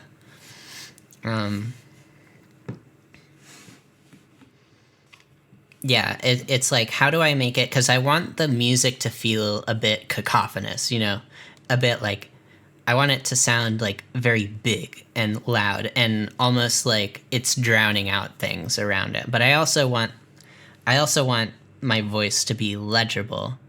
So it's a tightrope act between like creating this controlled cacophony and, you know, making things clear. So I don't know. I'll find a balance. It's kind of, you know, the whole audio thing is definitely my specialty, so I'll figure it out.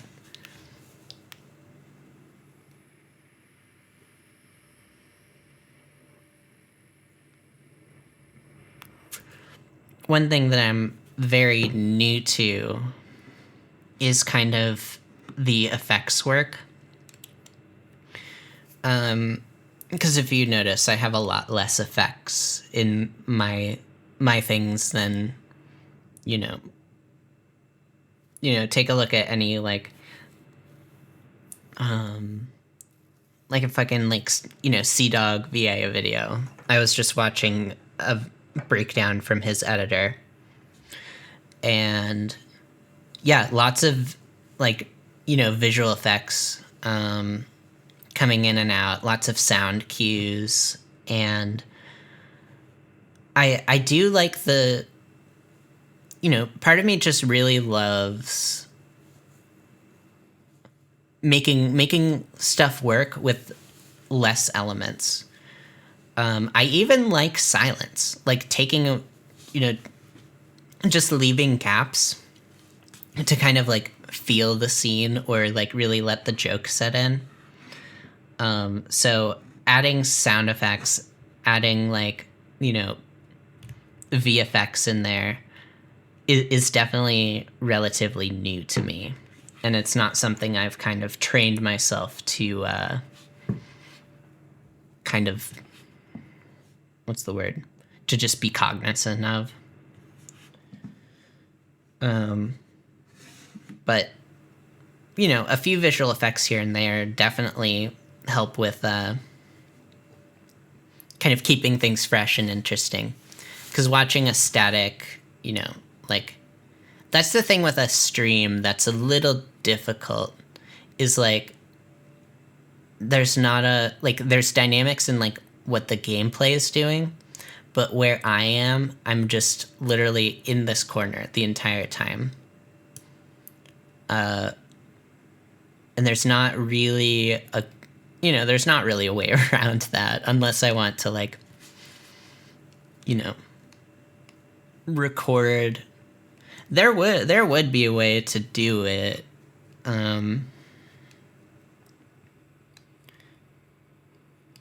If what I would probably do is like have two separate OBS instances and have one of them doing like the whole stream, or maybe just, I don't know, and then having another just recording the avatar. But that's just a ton of work, and my computer is already going through enough.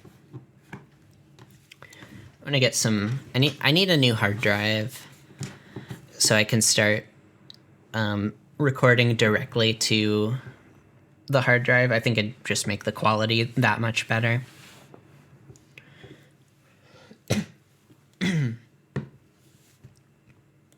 Yeah. That's all I got. That's all I got. This is gonna take a little bit. What day is it? Okay, it just became Tuesday. We should have it done by either Thursday or Friday. Maybe I'll finish it up on Thursday, because I'm already this far in. We'll see. I'm not going to put a hard time limit on it. I'll aim for Thursday or Friday. But, like, one thing I've kind of heard from... I've been watching a lot of YouTube content about YouTube content. And one thing I've heard is that, like, you know, it's better to put out, like, a really quality video than, like, put out a bunch of, like, really, like, not great videos. Like, it's better to just, like, you know, take as much time on the video as you think you need. It's definitely not as important nowadays to be, like, consistent, or, yeah, to be, like, on a very consistent schedule. It's much more viable to, like, some creators do, like, you know, a video a month. Some it's, like, every few weeks. Sometimes it's, like, you know, 3 or 4 big videos a year, and they do fine. So I think it just really depends on the project. So I'm not stressing about it. Yeah. Anyways, I'm gonna go now. I'm gonna go now because I'll keep distracting myself and going on tangents. But have a good night. Glad I got to Sorry. Yeah. I like talking about this stuff, and I don't have a lot of people I can talk to about it. So it's fun to kind of go through it and be like transparent about the process and kind of get input on it. So yeah, and I appreciate your input. I'll definitely take that to heart. But yeah, that said, have a good night. I'll see you tomorrow. Maybe we'll play more Atomic Heart, or maybe we'll do something else. I really have no idea. I'm just kind of winging it. Alright, later. Peace.